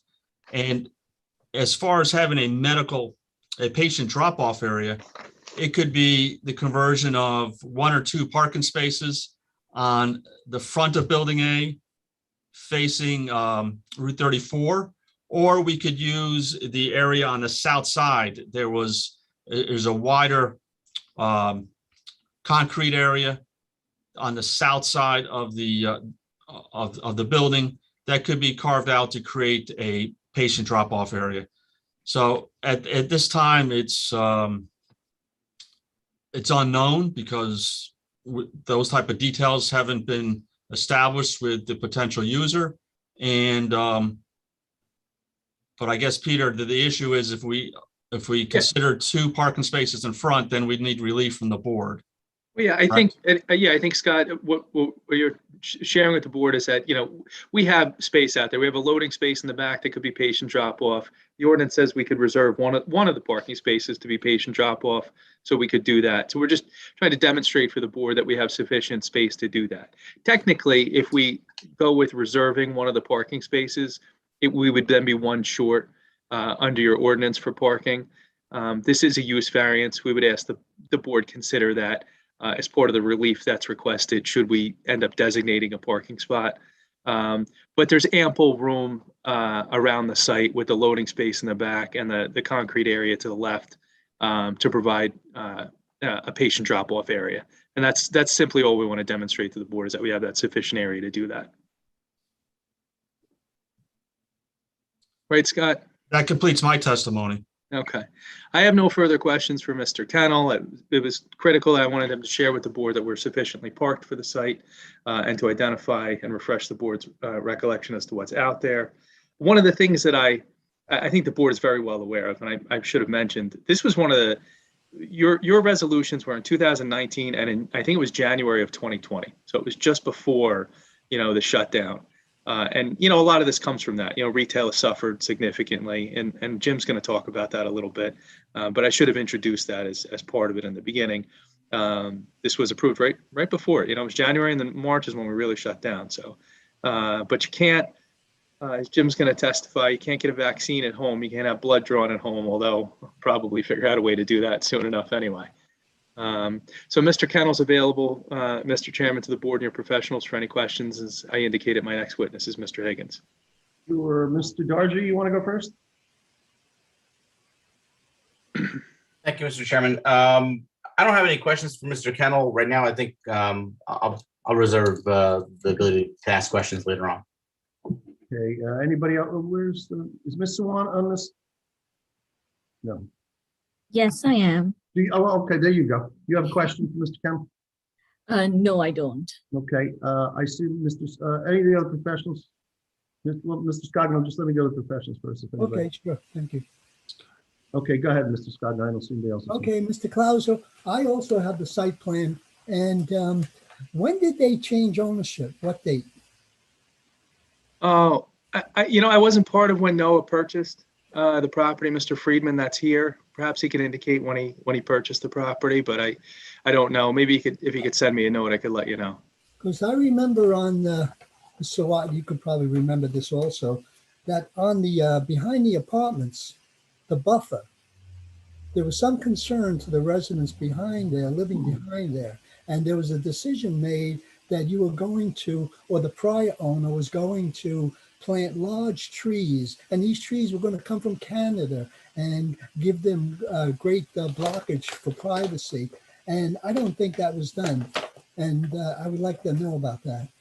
Mr. Scogno, the prior resolution of approval, we're not seeking to amend any of the conditions of that prior resolution of approval. This applicant would have to, aside from what we're asking for this evening, obviously, this applicant has to comply with that. Those approvals run with the land, and it's currently under construction. So nothing has been completed yet.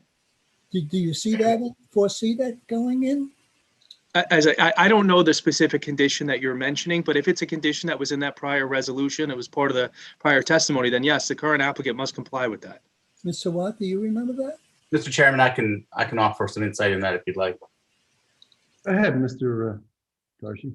Thank you. Mr. Scogno, it was actually our firm was involved in the engineering and planning and traffic review for the application. It was actually, it started before Vina was here, so they had us carry it through.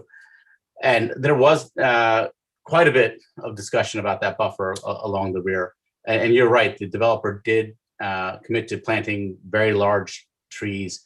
When they came in for the final approval, there was some discussion amongst the board and the developer, and the trees were still larger than what our ordinance requires. They weren't the massive 20-foot or so tall trees that he wanted to put in, because from a viability standpoint, those would not actually survive. I think he actually received counsel by his engineer and our landscape architect about that as well.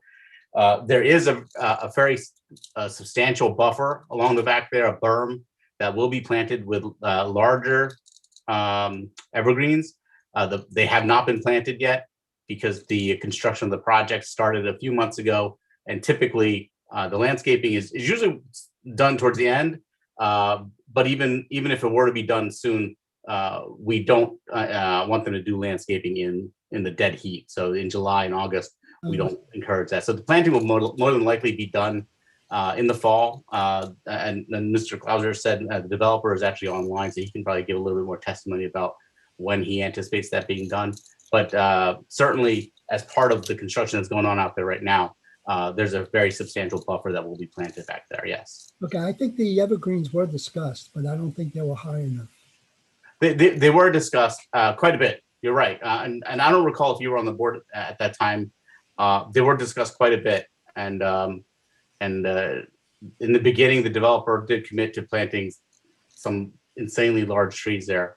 And it's great. But the problem with those is, other than being expensive, getting them to live is an issue. Because I've been involved with many projects where you try to plant these, or transplant really, these large 25-foot trees, and you have a success or viability rate of like 25% at best with those kind of trees. It was proposed, though.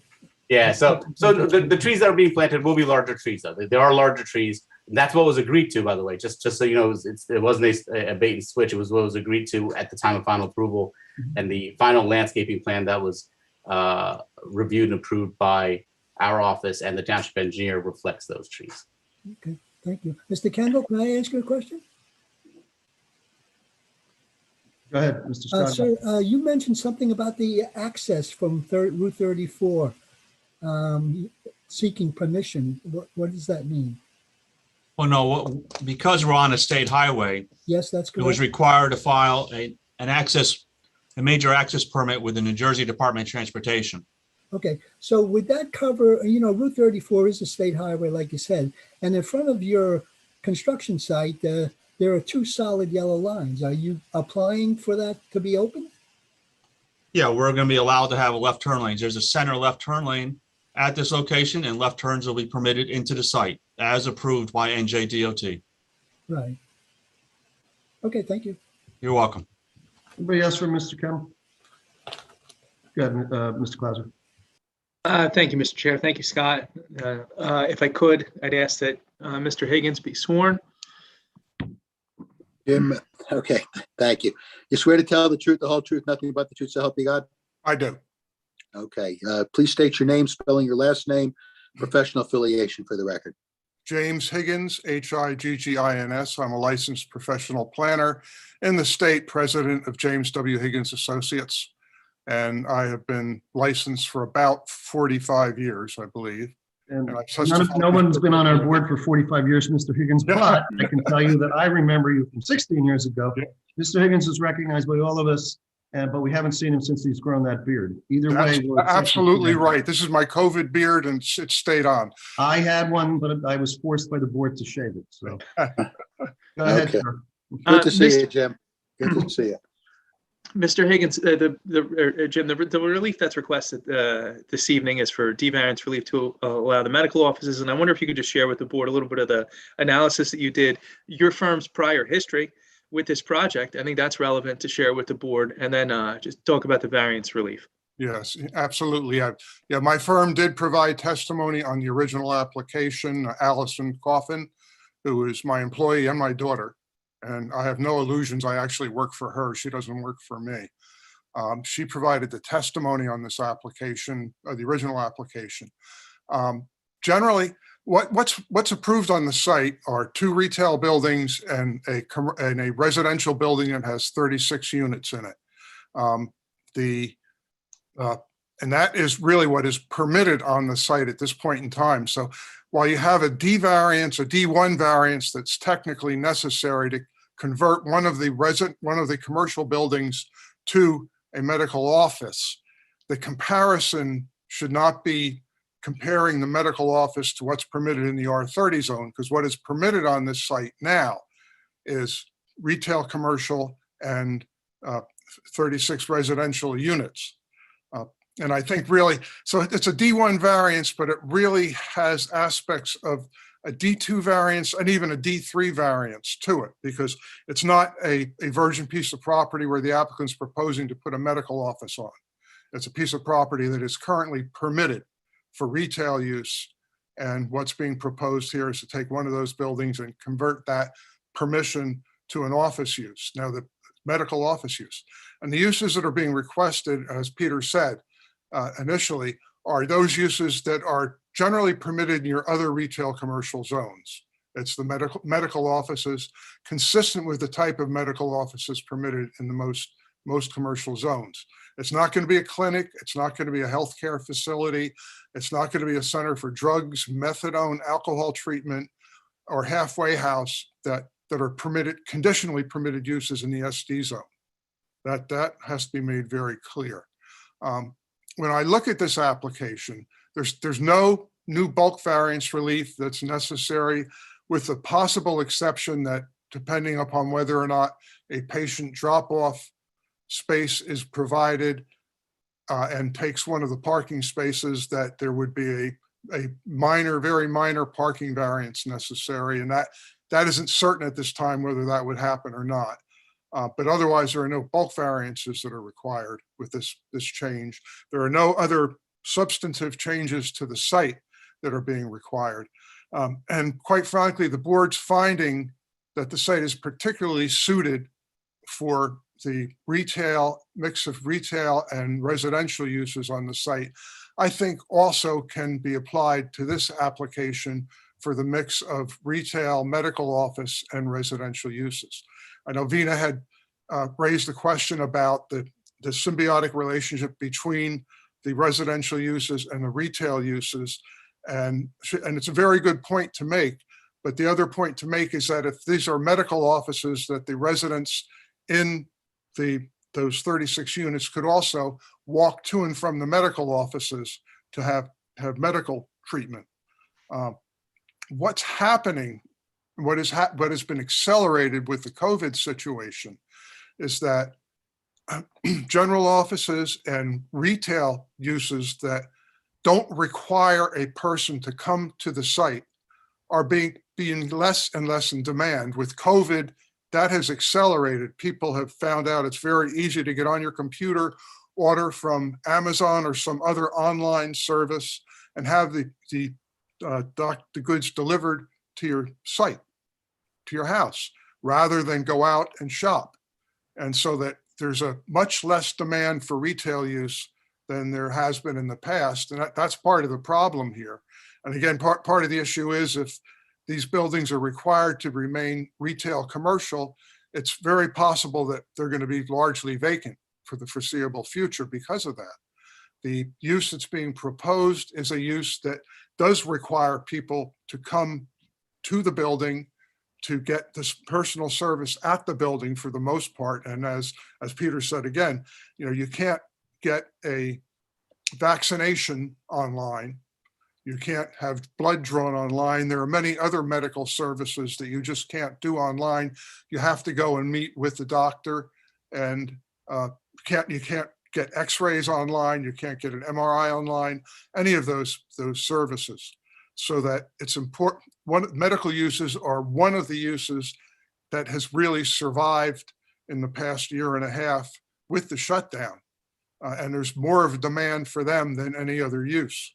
So it makes sense to have a use on this site that's viable, that makes the site more adaptable to the changing climate for both retail and commercial and office uses that's going on right now.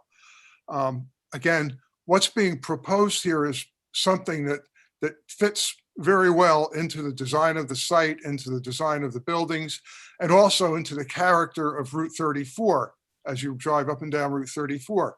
It's an office use, it's a medical office use, but there's significant parking on the site, so there's sufficient parking on the site, and the site is not going to change. The appearance of the site and the function of the site in terms of the uses and the surrounding uses is not going to change.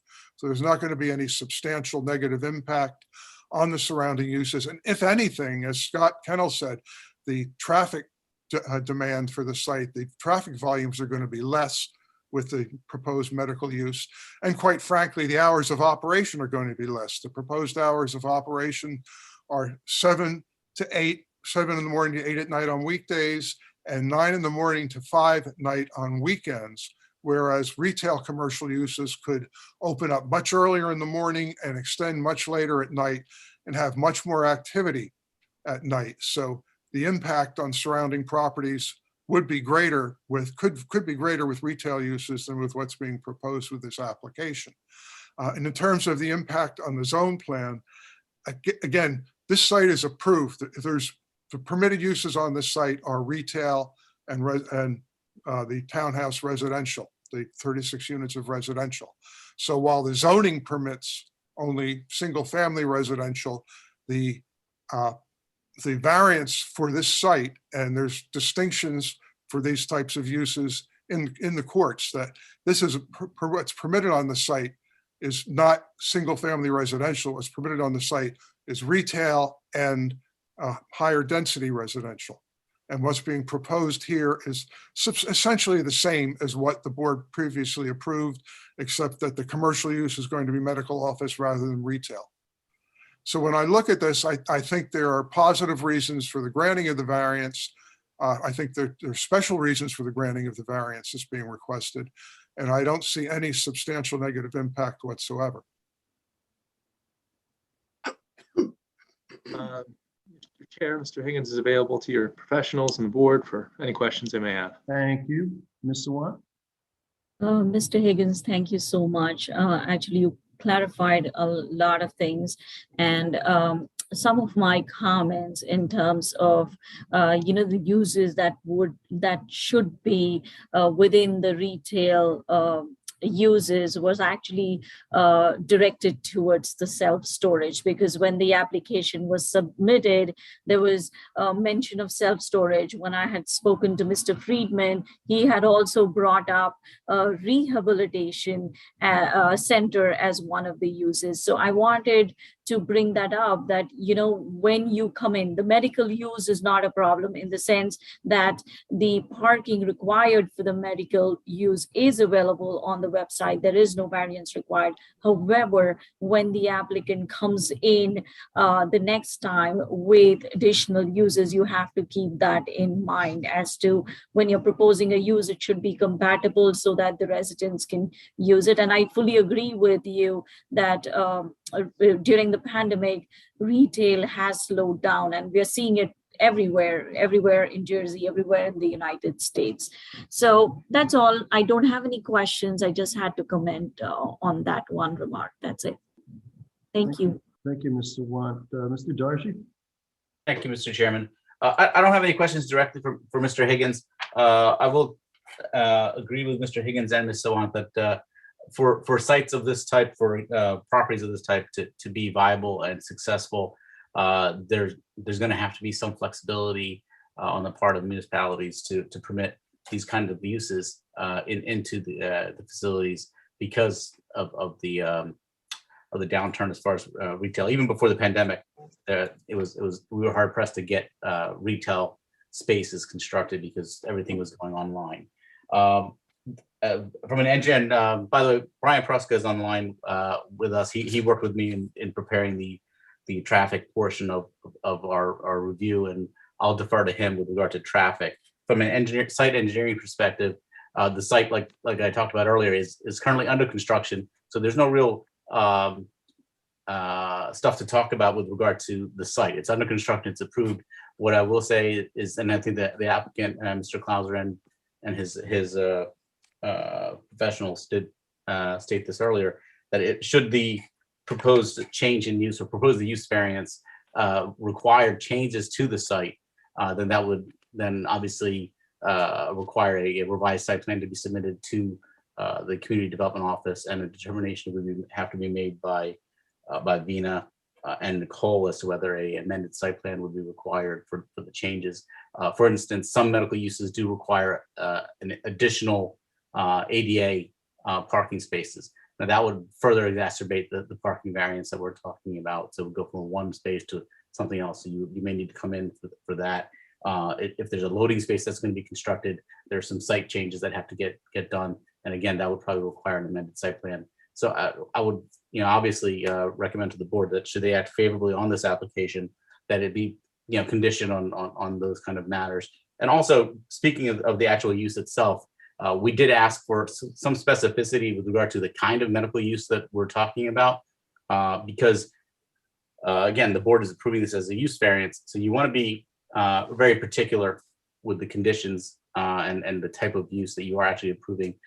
So, we want to know what kind of medical, really not necessarily from the actual practice that's there, but operationally speaking, because you have the adjacent residential development, you want to make sure that the operationally this facility is complementary and congruent with the adjoining uses. So that's the kind of testimony I would elicit, and some conditions that I would recommend the board place. So Mr. Klauser, would you be able to provide, or Mr. Friedman or your experts be able to provide some information with regard to what you expect operationally as far as this proposed medical use goes? Yeah, I think it's in Vina's report. She had pointed out that there are certain kinds of medical uses which are only permitted, I think, in your SD zone, and then there's traditional medical uses that are permitted in your commercial zones, except for the marine commercial zone. And those are the medical uses we're looking for, is the medical office uses that are permitted in all of your commercial zones, not the uses that are permitted in the SD zones. And as Mr. Higgins testified, not clinics or rehabilitation facilities like that are part of your SD zone. So just traditional medical offices that this board has seen time and time again in your commercial zones. So medical uses where it's scheduled appointments and things like that. Orthopedic, a chiropractor, what you would normally see. Laboratory services, things like that. Yeah, anything that would be permitted in your commercial zones as medical uses. Okay. All right. Mr. Chairman, that's all I have. And like I said, I'll defer to Mr. Proska with regard to any of the traffic matters. Thank you, Mr. Dargy. I'm sure that Mr. Klauser, your client's going to cooperate with, should there be a need in a medical use for certain parking or certain site plan changes, that there'll be full cooperation should we act favorably. Yes, if it can't be done administratively, I don't really envision that, Mr. Chair. That wasn't the goal here. But if there's something that can't be handled administratively on the site, yeah, we would have to return to the board. But again, I'm not anticipating that. You have a site that's designed and parked and has its doorways and things like that laid out. Okay, Mr. Proska, you want to weigh in on this? Sure, Mr. Chair. We reviewed it, listened to Mr. Kennel's testimony. I take no exceptions to his testimony. I agree. It's going to be less traffic impact from that perspective. One question, I think, or clarification that I do have is it going to be a single tenant use at this point, or could it be a potentially multi-tenant medical office use? And the reason I ask is, does that, probably for Mr. Higgins, in your professional opinion, does that impact the patient drop-off area and the number of patient drop-off areas that may be needed if it's a multi-tenant use? Now, as far as I'm concerned, it depends upon, if it's multi-tenant, it depends upon how many, what the nature of the tenants are. If it's typical doctor's offices, people tend to park, get out of the car and walk in. And, if it's something that requires people to be in wheelchairs, serves those type of people, then you would need a patient drop-off area. But without knowing the specifics at this point, it's hard to tell whether it's one, none, or two or three.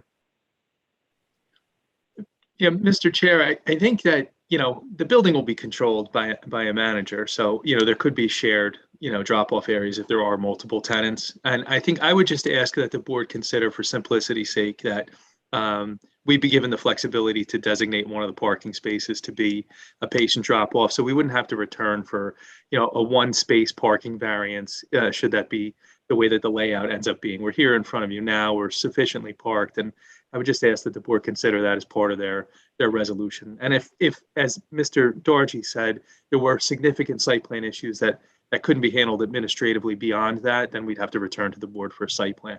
Mr. Sachs, that's doable, right? Yeah, just things, because I envision that the applicant will probably have to come back, maybe for an amended site plan based on an administrative review at the user of this building. And I think I've heard Mr. Clauser say that if that do that, I was originally going to suggest that maybe we grant the variance for those, for those drop-off areas. But since we don't necessarily know who the user is, I think we need to address that when the tenancy review comes in.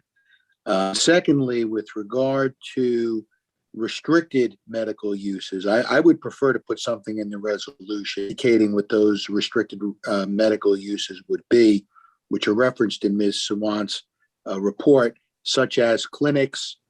I'm not sure about healthcare facilities. I don't know what that really means. We just have to check out the language in the SD zone. But certainly we don't want to see centers for drugs, methadone clinics, alcohol treatment, and halfway houses. Obviously, we want to respect the fact that there's close residential homes in near proximity. So, Mr. Clauser, I assume you have no objection to that, right? I have no objection to eliminating the uses that are in the SD zone. It's just the medical use that we permit in your commercial zone. No, of course not. And I'm just asking, right, what Larry, about for the one. I'm just asking for the one parking space variance, so that we could designate one spot as a patient drop-off if needed. If we need something beyond that, then understood that we'd have to return. But for that one spot, I wouldn't want to have to come back and file another application. One spot is can I not going add? to trigger. Yeah, one spot's not going to trigger a variance, is what you're saying. One spot does technically trigger a variance. I think Scott. Scott, let me shut up. Maybe Scott. Well, I just want to add to the board, the parking standard for medical of 6.7 per thousand exceeds our experience, where generally for medical office, you'll experience 4.5 to 5 per thousand, especially when you have a building of this size. When you have a 2,000 square foot medical office building, yeah, you want a higher parking rate. The ITE data indicates that the 85th percentile is at 4.6. So I'm fairly confident that, we have more than ample parking for the medical office, based on my experience and based on ITE data, that maybe gives the board some more comfort to give us relief on the one parking space. Okay. And Peter, one other question. This is not going to be would the rehab center be something that would be restricted as well? Yes. Yeah, we don't need Okay. that. All right, fine. Okay. You're talking about your like drug rehab, like that type of rehab. Well, no, I'm talking about maybe physical therapy rehab. I know that does trigger, you can a packed house in a rehabilitation center. So I don't know if that's something that's being envisioned here. Give me a second. A physical rehab would be part of the proposed uses. It was drug rehab that we thought we were avoiding. I don't know. But Larry, I didn't envision, just like you, I didn't envision rehabilitation use in this tonight's medical use at all. because I think rehabilitation facilities should be treated slightly different. And that, again, then the whole argument is the rehab facility directly serving those residents of the apartment. The whole intention of having a mixed use is to create a sustainable development, right? When it's a rehab facility, you have residents from outside come in. I would say, Peter, for now, let's restrict it to pure medical use. You can flush out the other uses later, whether it's a rehab center or a childcare facility. I don't think when I had spoken to Mr. Friedman, he didn't have a clear idea on that either. So I assumed, and so has Rakesh, that these are just medical uses. The ones which you listed before, like chiropractor or GP or a dentist or something similar. Is there a difference between, maybe I'm not using the words right, a rehab facility where you finish off your stay from a hospital at a rehab facility and where someone might go for a daily physical therapy treatment? Like an outpatient thing where you'd go and, do your exercises. I don't think you're envisioning an inpatient rehab center. No, not at right, all. But I think physical, but- going like you would go to a chiropractor to get worked on, you'd go and, and have physical therapy. Yeah, but the question, I guess, is whether, a physical therapist outpatient rehab center does draw a fairly large patient base, which could impact parking. So, I'm just looking at Vina's report about rehabilitation center, and that's why I raised it. So currently where we have in Old Bridge, rehab centers are part of a bigger mall or a strip mall kind of a setup, CR zone for mixed use development, which is this size. I don't know if there will be adequate parking. I think it needs further review when it's a outpatient rehab facility. Rakesh, do you have any other thought on that? I agree with Vina on that. I mean, I think the operationally speaking, and that's why I keep going back to that, like, when you're approving a use variance, you want to be particular with regard to what you're approving operationally because of the impacts to the adjoining properties. Rehab centers have, again, and I'm not a medical expert, but the number of employees is a little bit different than a traditional medical office. The scheduling is different than a traditional medical office. The hours of operation sometimes I think can be a little different than a traditional medical office. And that's one of the reasons why in our review, we asked for some specificity with regard to exactly what we're talking about so that the board can condition if they do grant approval, condition this approval pretty tightly. I've been involved in applications where years down the road, the use on the property changes from, one medical to another medical. And if it's not well defined, then, none of us are around and to say, hey, this is what we were thinking. It's just on paper and there's a resolution that says the medical use was approved.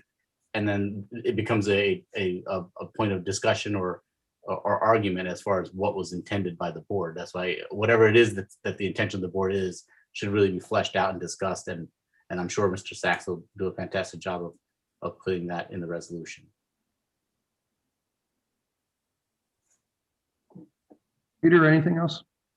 No, I mean, like I said, I liked Vina's comment in her report that it was medical offices permitted in your commercial zones because this was, sort of treated like a commercial use, and those medical uses that meet that fall under the category that Scott had described for the parking requirement. I think that's another way that we could spell it out in the resolution of approval. You have a parking standard that applies to medical uses of, Scott, what's the number again? Well, for medical uses, the ordinance is 6.7 per thousand or 1 per 150 square feet. So those uses to which that standard is applicable, because that's what we're trying to prove here is that we have enough parking for that. But other than that, if I have a client who's on a phone texting me, and if I could just have 5 minutes to, or not even 5 minutes, maybe just to have a quick call with him before we proceed, I would appreciate that. I'll grant that. Okay. So just give me one moment, please. Okay, let's just stay in our places here and let Mr. Clauser handle the call. We still have a public portion to go to yet, so.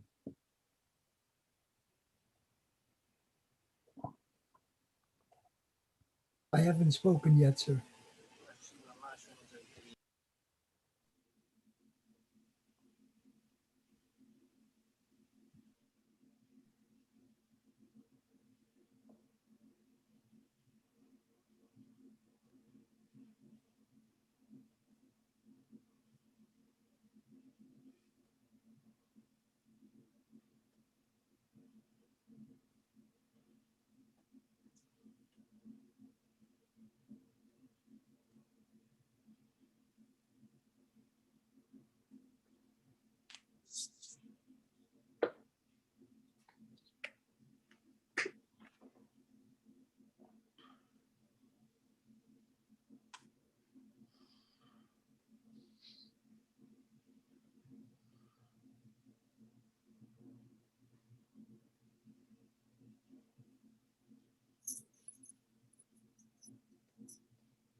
Mr. Chair, thank you.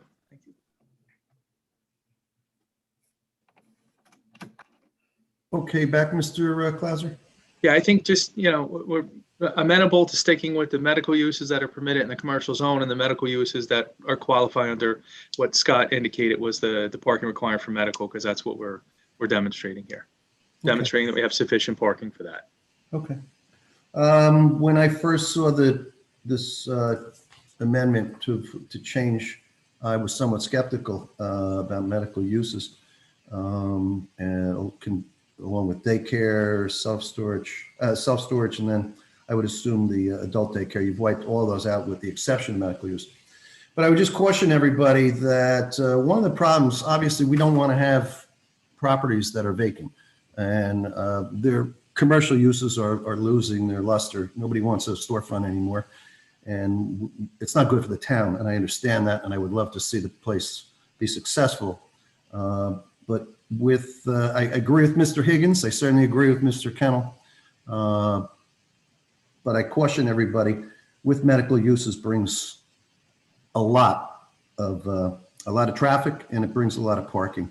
You know, it's no small number going from 5 to 6.7 per thousand. That's 30% increase. So the amount of cars you're talking about could be significant, particularly when you're mixing it, when it may be spilling over into residential parking spots that are assigned to other people. And I envision that particularly should this become a Medi-Clinic or a Minute Clinic or however they're called. We approved one on 516 a number of years ago across from Browntown. And while that's its own little strip mall, COVID has brought a new culture, and with it, it brings the rush for tests and for inoculations. I know factually, just the other day, that it was well over an hour to get into the clinic, the health clinic on Route 516, and every single spot within the block was used, as well as the adjoining properties who you're not supposed to park on. And I hope that a health clinic coming in there probably wouldn't be a good idea. Medical offices I could see when people come by appointment. But everybody's in a rush, and I get to travel around the state a lot for my part-time job, and every place that I see lines of people, lines, and people parking up and down streets in order to get into the local pharmacy where somebody's given testing or inoculation. So I would caution at least to have considered that those uses go by appointments such as radiology.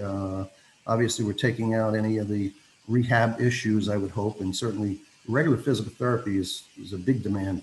I know the Spine and Wellness Center overflows out onto Route 34, and they actually have the audacity to park on the shoulder across from the Pine Tavern. I think it's ridiculous. And so his business is good, but I don't know how the scheduling goes with that. Larry brings up an interesting point in physical therapy. I do have a concern, and I hope that's taken into consideration.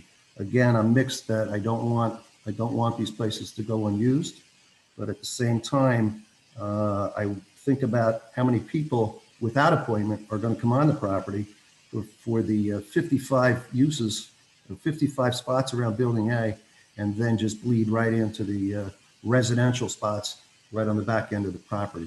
So I would caution the applicant to be prudent in that we don't have that situation. But with this pandemic culture, I don't think you're going to be able to avoid it if you have those types of uses. And I'll leave it at that, and I'll go to any other board member that would like to speak. Mr. Scogno? Thank you very much. Mr. Clauser, so much has been talked about the medical uses. What about the daycare and the self-storage? Is that going to be in Building B? We're not asking for that this evening, Mr. Scogno. In order to uncomplicate the application, we removed that. If we wanted any of those uses, we'd have to return to the board. Thank you. Anybody else? Ms. Andrews? You have to unmute yourself. Yeah, I just wanted to say something. I've gone for physical therapy. I've had to make appointments. I had to get an x-ray. I had to have a prescription. It is a medical procedure. And when they scheduled, at least the place that I went to, it was private. It was in a strip mall. There were never more than, I would say, 8 to 10 people at one time. Never had a problem parking. My schedule is made for 2 weeks at a time in order to fit people in, because it wasn't a rush in, rush out type of thing. So there are physical therapies and there are physical. Not everyone needs rehabilitation. If you've got frozen shoulders, or if you've got something wrong with a leg, if you have a torn meniscus and you don't want to undergo surgery, there are things that they can do for you without having to undergo certain procedures. So not all physical therapists or physical therapy units are overflowing with people out there. I never had a problem parking right in front, and I went for about 3 months, 3 times a week. And as I said, I had to keep getting repeat prescriptions from my doctor for insurance purposes. So it's not all that come and go as you want. That's just to clarify something. At the experience that I've had personally with physical therapy. Thank you. Thank you, ma'am. Anybody else want to be heard? Mr. Connor? Mr. Chairman, just as a point of clarification, I'm in agreement with your comments about the minute clinics and the unpredictable traffic that happens with those based on world conditions. Are the minute clinics in play here without condition? It would sound so, but I don't know that for a fact. Larry, I would defer to you on that. Yeah, Jim, I think minute clinics are out. I mean, I think we need to really tighten this up because, when we talk about clinics, we only permit those as a conditional use in the SD zone. So they'll be permitted, but I think we've got to tighten this up in terms of what we're going to permit here. I mean, the way I envisioned and heard the testimony is we're talking about a traditional medical office. We're talking a general practitioner, a cardiologist, pulmonologist, orthopedist, chiropractor, dentist, your traditional disciplines. I think to answer Jim Connor's point, yes, the minute clinics, the other types of facilities that are giving out vaccinations now and doing the COVID testing. There's an incredible demand for that right now. And I don't know if this site can really accommodate that based on the parking. So Peter, let me ask you this, just so we can come to some closure on this issue. Your client agree that we're not going to see, or we're going to have a restriction here as to these emergency center clinics, minute clinics, methadone drug treatment centers, alcohol treatment centers, halfway houses. And then the next question is, rehabilitation center. And when we're talking about rehabilitation, we're talking about outpatient rehabilitation, and usually we're talking about physical therapy. I appreciate Ms. Andrews' comment, but there are some types of physical therapy facilities where you don't need an appointment, you do just walk in. So let's get some closure on this issue, Peter. Is your client agreeing to that? Okay, Larry, we had asked for permission to have medical offices which are permitted in your commercial zones. Yeah, no, but that's not answering, Peter, that's not answering the No, I know. question. It's a great answer, but it doesn't answer the question. So. But, right, so you have a parking requirement, and I'll ask Scott if he could chime in as to whether the parking requirement is applicable to a dock in the box or, the walk-in doctor, which has become so commonplace now. If your parking requirement is applicable to that. And whether or not it's applicable to physical therapy. And if it had to be a condition that it had to be an appointment-only physical therapy place. Initially the comment from my client was if the board is not inclined to grant physical therapy, we'll have to deal with that. And if we'd have to return to the board, we'd have to deal with that. But I didn't know that we were going to not have the option to have, the Instadoc if that complies with, the permitted uses and we're parked for it. We have sufficient parking. I'm not, other than the one space for the patient drop off, which we may or may not even use, we have the parking for medical. So I don't see the need to eliminate that use as part of the medical uses if we can park for it. That, and again, if I could, I'd ask if Scott could tell me I'm wrong or right about those parking standards. Well, Peter, I would say as far as the physical therapy, I think, again, those are typically by appointment. They're not walk-ins that I'm familiar with. Anything that's to do with physical therapy has to do with an appointment. As far as the urgent cares or doc in a box, I gotta tell you, I haven't done recent research on that, so I can't speak to what the board members and the chairman have experienced in Old Bridge and some of the other facilities. I haven't seen that situation down in the Monmouth County area, but again, typically those are not walk-in type facilities; they're by appointments.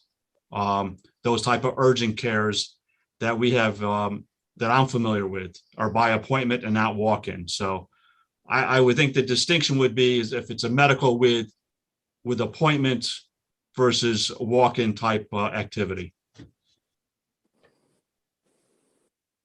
I guess, Larry and Mr. Chairman, that's what I'm just struggling with a little bit. You know, the use is one thing that we have to demonstrate that the use, you know, can work in the zone. And part of that is whether or not we have sufficient parking. Anecdotally, there's other information, but as far as the way your ordinance is written, you know, we are parked, you know, for these uses. But I don't want to, you know, I want to do what the board is comfortable with. You know, I want to walk away with the ability to go back to, you know, a tenant and try and move forward with this project. You know, if the board is not comfortable with a restriction that there has to be appointment only physical therapy, or is very uncomfortable with, you know, the specific dock in the box, I don't want to have this whole thing go down the tubes, you know, because of that. You know, other medical offices will figure out a way to make them work. I don't know what other proofs we could possibly present to make a dock in the box. Yeah, that's what we always called it. Permitted, the Instadoc permitted, other than to demonstrate that it's a medical use. It could be used by the people that are living there. That's where they can go when they feel like they have a cold or need a test. It does work. It does keep that sort of symbiotic relationship. And technically it's parked. You know, if there's also, you know, I don't know that there's necessarily, you know, the residential parking, Mr. Chairman, it would not be permitted to be used by the commercial. You know, and you know, I would think the residents would be pretty up in arms if their parking lots became overflowed, and the manager of this property would have to answer to that. But I want to, you know, like I said, I want to do what the board is comfortable with, but I would very much like to walk away with an approval where we can have medical offices here. And like to extend it to those uses, but I'm going to leave it to the board to tell me what conditions they want. You've heard what the applicant is proposing and the parking that we have available for those uses. But if those are two things that need to go away this evening, but I'm not sure what else I could demonstrate other than we can park it. Well, might I suggest, why don't we take a little breather and go to the public portion and see if what the feeling is on from the outside community as well as Certainly. Chairman Sullivan, Yes.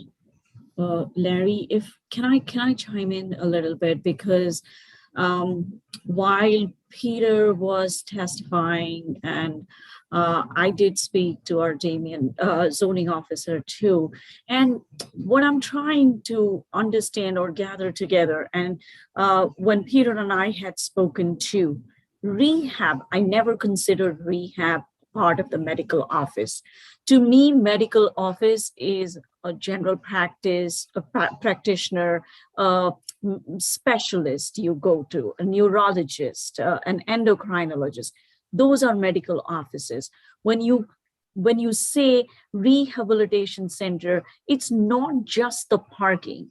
The parking is part of it. It may or may not be different from a medical use. But I feel, and although I was not a part of this application, I have read through transcripts and I have read through the resolutions. I thought the main purpose, and especially when at some point the applicant had requested to the zoning board that one of the conditions be eliminated, or there was a pre-application meeting where they wanted to get some sort of relief on the commercial component. When you allow a mixed use, the concept is that there is a balance between commercial and residential. The people who live there actually use those services, which means a salon, a nail and spa place, a medical office. These are uses that the residents directly can benefit from. When it's a rehabilitation center, to me, it's like a destination. So somewhere who's living in South Oldbridge can also come and visit the rehab center. It's not really that we are trying to curb the traffic. When we talk about mixed use, we're creating a sustainable development where both uses are interdependent. In this case, that's not really the case. When it's a rehab center, the residential is not really residential and the rehab center are not really interdependent. So to me, you have to look at the overall picture. And more than me, the board was involved when they voted on the project, right? So I believe the rationale was to have a balance of these two, to have uses that are correlated or interdependent rather than create a rehabilitation center. And that's why when I wrote my memo too, I had specifically pointed out to these uses. I had said that, you know, you have to keep in mind that you propose something that is compatible with the land uses, which is consistent with the residences that are surrounding it. You don't want to add trips. You don't want too much traffic going in and out from this development, especially given the size of the development. So that's my 2 cents. And I'm sure Rakesh agrees with that, because Rakesh and I actually had a conversation on this prior to issuing our memo as well, because I had conversations with Peter, but at that time Rakesh wasn't involved. So we did have conversations and we were like, okay, this is what we're going to treat it as. So that's where I stand. Thank you, Mr. Warren. Peter, how about if I go to the public portion right now so we can Certainly. Yeah, thank you. get some outside input or not. This is matter 25-2021Z. This is located at 538 Route 34 to amend approval to permit medical uses in a mixed-use development. The numbers you see in front of you, if you're watching on any device, you can call in, and your phone call will be answered in the order that it comes in. If you have a comment, we'll put you live to speak to the board and the professionals that are appearing this evening to talk about your concern. Is there anyone in the queue as of yet, Ms. Sawant? No, there is no one, and there's no residents attending. Okay, let's just give it a minute to see if anybody wants to call in. Now would be the time. There's likely to be a decision this evening made on this matter, so if you have an interest, now would be the time to call.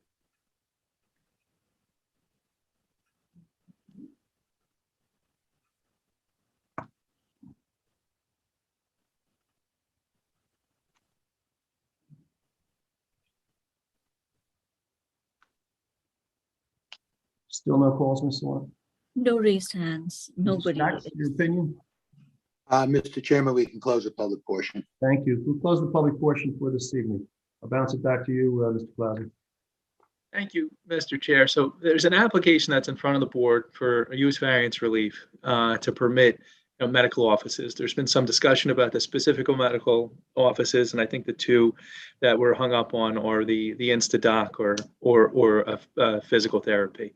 So it's the applicant's request that those be, well, frankly, the physical therapy, if the board really sees fit that that's not appropriate, then the applicant is okay with that.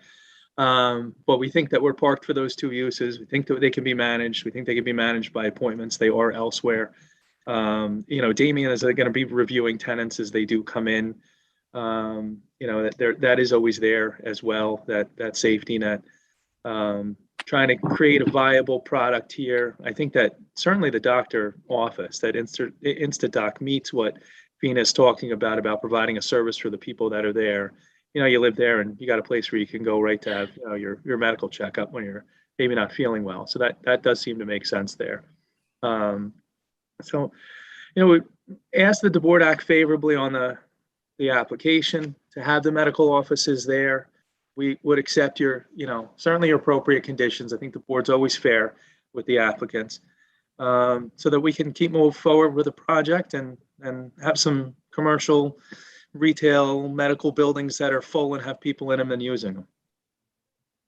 Thanks, Mr. Klauser. And I agree with you, by the way. The urgent care centers are very necessary. The younger people of today don't buy into having the family doc that we grew up with to go to. They might stick with the same dentist, but they run down the corner to the urgent care or medical center, mini clinic, or whatever you want to call it. And that's what they rely on to get a script because they have something. So they certainly serve their usefulness. It's just in this culture, they're getting overrun. And I hate to see that happen to the tenants in here. So I would ask if we give approval here, I would ask that your client certainly takes those matters into consideration out of respect to those people who are going to be living in those residential units. I duly noted, Chair, the client is here. He's listening to everything that you're saying, actively responding to me about that. And I also think, Mr. Chairman, to your point, maybe making more of these available helps reduce some of the surge on the few that are out there. You know, that's always a counterpoint. It could very well do so, sir. Any board member want to speak before? I'm sure Mr. Clauser wants to call for a vote. We're going to go back to Mr. Sachs to make sure we have proper instructions and we know exactly what we're voting on. We all know it's a D1, but I think we have to be specifics as to what's going to be contained in that should there be approval. So last time around, any board member, raise your hand if you want to be third. If not, okay, I'll go back. I think Mr. Connor. Oh, I'm sorry, Jim.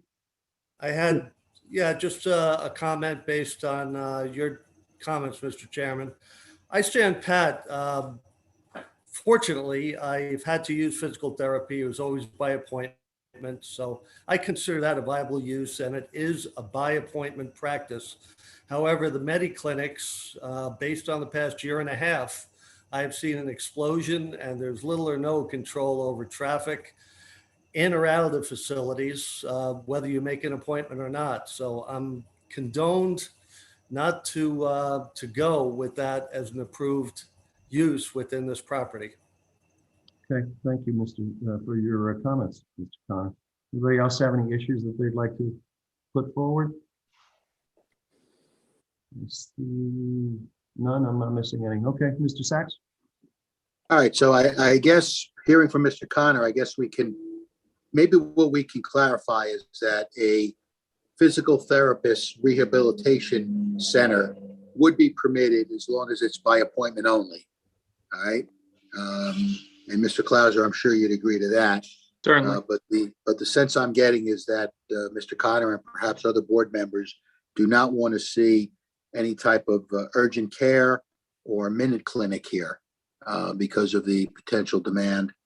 And again, I think it's, you know, driven by what we're going through right now with the pandemic, but I get the sense that that's the sentiment of the board. Maybe not, Mr. Chairman, that would be my sense.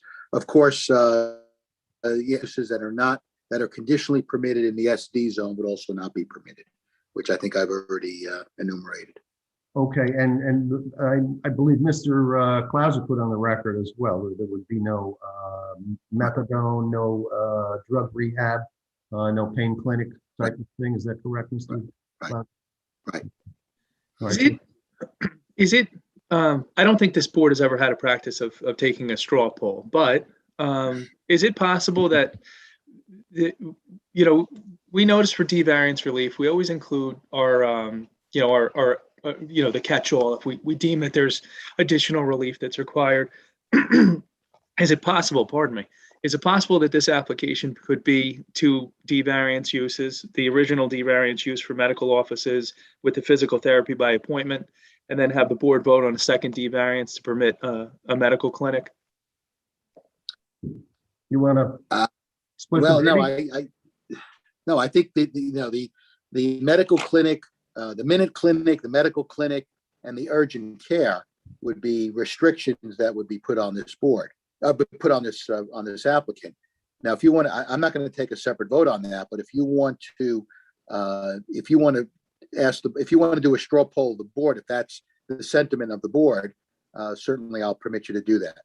And certainly, Mr. Chairman, we can do that. Yeah, I mean, board members, listen, this is nothing that we haven't done in the past. And then when I asked anybody if they have a problem, it normally means that the voters, if you have a problem probably voting for this, please let us know now so that all this work won't be lost, because perhaps Mr. Clauser could go back to his client.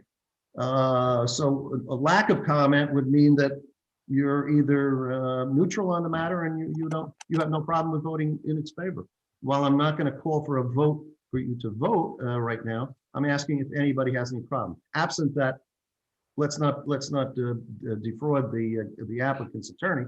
That would probably mean you'd stand in favor of the application as it's conditioned. And I don't think that Mr. Sachs, it's fair to say that we have not prohibited minute clinics or doc in the box or minute clinics or whatever you want to call them. I don't think we've done that yet, have we? Yeah, that's correct, Mr. Sullivan. Yeah. I mean, I just, I heard Mr. I heard your sentiment earlier. So I guess, yeah, if you want to go down the list of board members, they can weigh in on it. I can just say, looking at people right now, if you have an issue, I'm going to ask you please to speak up now and explain it to Mr. Clauser. Okay, Ms. Andrews, you'll be first. But if there's anyone else, just let me make it clear. Absent having a problem, I'm sure the applicant's attorney is thinking you're going to vote in favor of his application, should someone move it for approval. So let me go to Ms. Andrews. Mr. Yeah, and I Saxon. guess the issue really, the issue would no longer be physical therapy, because if it's by appointment only, that would be permitted. So it's really the urgent care, the minute clinic, the in the boxes. So that's really what you need to comment on. Right. Now, a regular physician who holds a practice there in some form of medicine is not what we're talking about. Correct? Correct. So if you want to, Ms. Andrews, I guess you had your hand up. Yeah, go ahead, Ms. Andrews. Well, I hate to use myself as again and my husband, but urgent care just about saved my husband eye, and urgent care for myself, once again, it was an urgent care. They went by appointment. They took me in immediately. I was fortunate. They sent me over. They diagnosed me. And I just have no objection. And as far as the residents, I went to the area. I know the area. I drove through the area. There are a lot of people there with young children. There's nothing more frightening than having to run to your pediatrician who may not be in that area. When they were talking about coming from South Amboy to this, if you put a doctor in there and it's a terrific endocrinologist, you're going to get people from all over. I go back to Long Island where I lived to see the doctor that's a specialist in a condition. So I think limiting and any urgent care I've ever gone to, and I've gone to a few because my doctors are not in the neighborhood. And I never waited the way I did in my own doctor's office, sitting there for a half hour to 45 minutes for my regular appointment. In urgent care, I didn't sit there more than 10 minutes, and I've been to many. I can tell you which ones all over the place. That's understood, Ms. Andrews. We realize the fact no one here in the board is speaking against the viability of those. But it sounds like they're factories, and that there are people that are going to be lined up along 34 in the left-hand lane. Well, that is true, Ms. Andrews. That's what happens. I seriously doubt that. Okay. The area where it is. We can agree to disagree on that, ma'am. Okay, but Right. as I said, I just. Ms. Andrews, For me, it worked beautifully. Yeah. I was very fortunate. They absolutely had perfect use, and I've said that, and I put that on the record, in the right locations, not necessarily mixed in with a housing location. Yeah, Ms. Andrews, and to members of the board, had to do with whether or not anybody has ever used one of these, is going to use them in the future, and thinks that they're great uses. Personally, I think they're all great uses. But knowing that we are in a pandemic, all right, which at this point seems to have no end, okay? It's not getting any better. It's only getting worse in the state of New Jersey with cases rising. All you had to do was watch the news this evening or read the local paper and find out that these clinics are being inundated with people requesting same-day testing or PCR testing because they're concerned that they may have COVID. Just anecdotally, I was looking at my phone today, looking at the news, and there was a clinic in Manhattan where you don't need an appointment. You just get in line to get your PCR test or your same-day test, and it was an hour and a half. All right, so obviously there were a lot of people waiting in line to get into the clinic. So again, I don't think we have to limit this to what we're talking about, parking. That's all it's about. I don't think any member of this board is going to, would be, in fact, I shouldn't venture to say that because I don't know how anyone's going to vote, but knowing the history of this project, I believe the residents of the residential residents behind there would be totally in favor of measures here, because it's obviously less intensive than the retail use that had been previously proposed. It's a good thing. All we're looking to do at this point is put certain conditions on this so that we don't have a problem. All right. And again, Mr. Clauser may come back a year from now or 2 years from now, or have a pandemic, and may say, you know what, I want to put a minute clinic in there, or I want to put some type of urgent care clinic. And at that point, I believe the sentiment might be different. But I'm just throwing my 2 cents in on this. So again, the issue right now that Mr. Clauser is asking is if anybody has with those particular uses. And again, we're talking about minute clinics. I've heard Mr. Sullivan has an issue with it. I've heard Mr. Connor has an issue with it. I need to hear if there's other board members that have an issue with it. So this way we can, Mr. Clauser at least has guidance as to how to proceed. And it has nothing to do with our history of whether we utilize these facilities. We all utilize them. We think they're great facilities. But you know, we have to deal with this in today's world. So that's the only reason. So I wouldn't compare this to Manhattan, and there's no parking problem in Manhattan because there are no cars going through. all right, Ms. Andrews, point. All right. Again, let's hear from other board members. If anyone else has an issue with it, please state it now. If no one has an issue with it, then you're going to vote based on the conditions you want. Okay, I see no one else, correct? Go ahead. Mr. Dewhurst. Vice Chairman Thank Dewhurst. you. Comment's going to be simple. As the application stands now, I think medical uses is too broad of a term, and I would not be in favor. Okay, thank you. Lastly, anybody else? I see every board member, Mr. Stone and Mr. Connor, Mr. Left, and Mr. Scott. No. Okay, well, I would say, Peter, Mr. Clauser, excuse me. You can call me Peter. That's okay. We should be professional. It looks like you have maybe 3 people that are on the fence there, or certainly that are not in favor of the minute clinic idea. And that's the only concern I have because of the overflow, because of just the culture right now, that pandemic culture. And I don't blame people, don't get me wrong, and I'm not against the use of it. Just that it may be in the wrong mixed use situation. Private physicians, private practices of medical nature, I run their operation accordingly by hours, and they're not the ones doing the testing.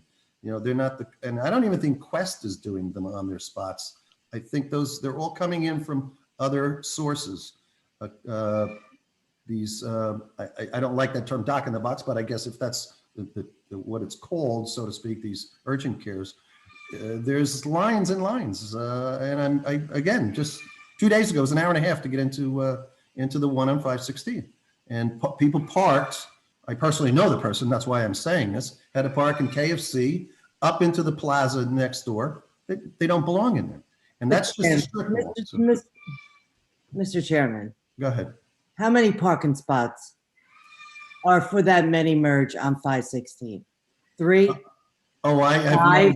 I don't know what the whole lot, what is the whole lot, 30 cars maybe? 20 maybe? That's the problem with There's this. 5 stores in that mall. Correct. There's no parking there for anybody. You I think agree. mini merge is bad? Go try to get into comfy once in a while. So that's all I wanted to say. Okay. Mr. Clauser. Okay, thank you. Yeah, Mr. Clauser, let me ask you, can I ask you a question? Is one of the proposed tenants that's going into this facility right now scheduled to be an urgent care or minute clinic? That's what I'm getting. That's what I'm being told. Yes. All right. Well, you know, certainly then maybe you need to rethink this application. Maybe you need to designate a certain amount of square footage for that particular type of clinic, which obviously the tenant mix and the use of the remaining portion of the building. Yeah. I'm so stuck with time. Time is just the death of me. Any chance that I could have one more 2-minute phone call before I ask the board to vote? I know Mr. Sullivan's muted, but I'm sure he'll give you that. I said it's, yeah, I'm sorry. The bird was starting to scream again. That's why I muted myself. It's okay by me.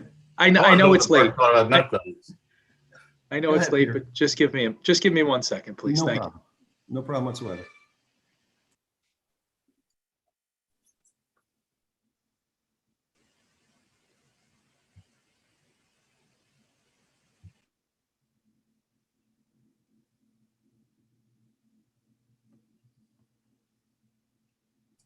Can you get the bird to say the term "dock in a box"? I've never heard that term until today.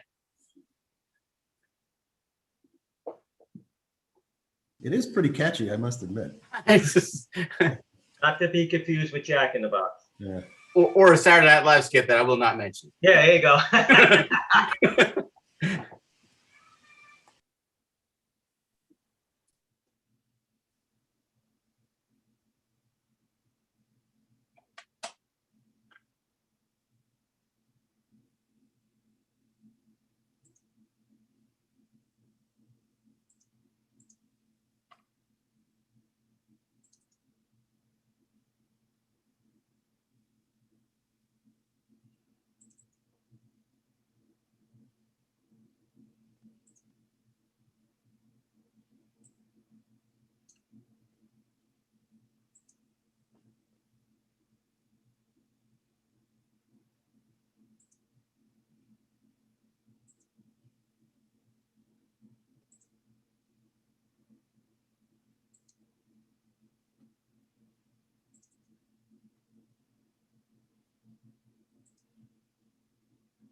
Okay, thank you for indulging me. So, Mr. Chairman and board members, to limit the application for the board's approval tonight, I appreciate the willingness to allow physical therapy by appointment. We'll remove any request to have an instant doc or mini clinic or whatever we're going to call them.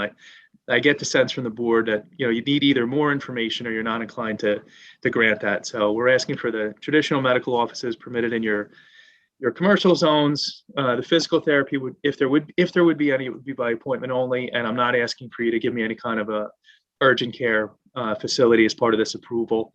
I would like to reserve the right to request that in the future, should we, need to do that or something. I don't want to make it a never on this site, but I have to figure out a better way to present it to you. So that's how I'd like if the board would act favorably, I think that would be the form of the motion. Okay, Mr. Chairman, that's reasonable, Mr. Chairman. I think so. As long, no. Okay. Does anybody now have any problem with this? Seeing none? Okay. Mr. Clauser, then you want me to call for a vote, correct?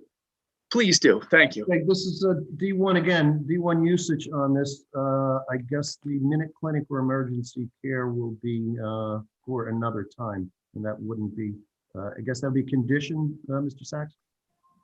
Yes, Okay, and the other conditions that we said about that they were forwarded, that they weren't going to put daycare, adult daycare or rehab. yes. Okay, anything? Not as Mr. part of this application. Correct, correct, Yeah. correct. Mr. Want, did I miss anything? You're muted. Nope. Okay, so someone in favor of moving the application and moving the D1? I'll move it, Kilduff. All right, I'll second it. Roll call, please, Mr. Hohan. Mr. Dewhurst, Yes. Mr. Connor, Yes. Ms. Kilduff, Yes. Mr. Scogno, Yes. Mr. Stoner, Yes. Ms. Andrews, Absolutely. and Chairman Sullivan. Yes. Thank you very much. I you, appreciate Mr. Plaza. your hard work and your consideration. Everybody have a good evening. Okay, thank you and your professionals as always. Thank you. Good night. Board members, that comes to the end of the application for this evening. Mr. Sachs, any other advisements for the board at this time? No, Mr. Chairman, I'll just report, no, I still don't have trial dates on these pending matters getting put off by Judge McCluskey. Hopefully, and I think part of it is because the courthouse still is not open. It's scheduled to open September 6th. I'm not sure that's going to happen either at this point, but I would envision the trials will be remote. That would be on Metro Storage and on the Old Bridge Rifle Club. But I'll report as soon as I have some more information on that. And I want to congratulate Mr. Holohan on being our new vice secretary. And I think if I'm not mistaken, he might be an East Brunswick native and grew up with my son. Yes, sir. Yes. I know your son, Jacob. Okay, that's what I thought. Okay, good to see you. Thanks. Debbie's son too. I grew up with him as well. Good job, Danny. We wish you the best of luck, Daniel. You'll find that we're very easy to work with. Absent that, any other comments? I wish everybody a healthy and happy, safe Labor Day, because we will not meet until after that. So enjoy the rest of the summer. Is someone in favor of moving for an adjournment? Motion. Is there a second? Second. All in favor signify by saying aye. Aye. We stand adjourned for the evening. Thank you, everybody, for having us tonight. Good night, everybody. Good night, everybody. Good night.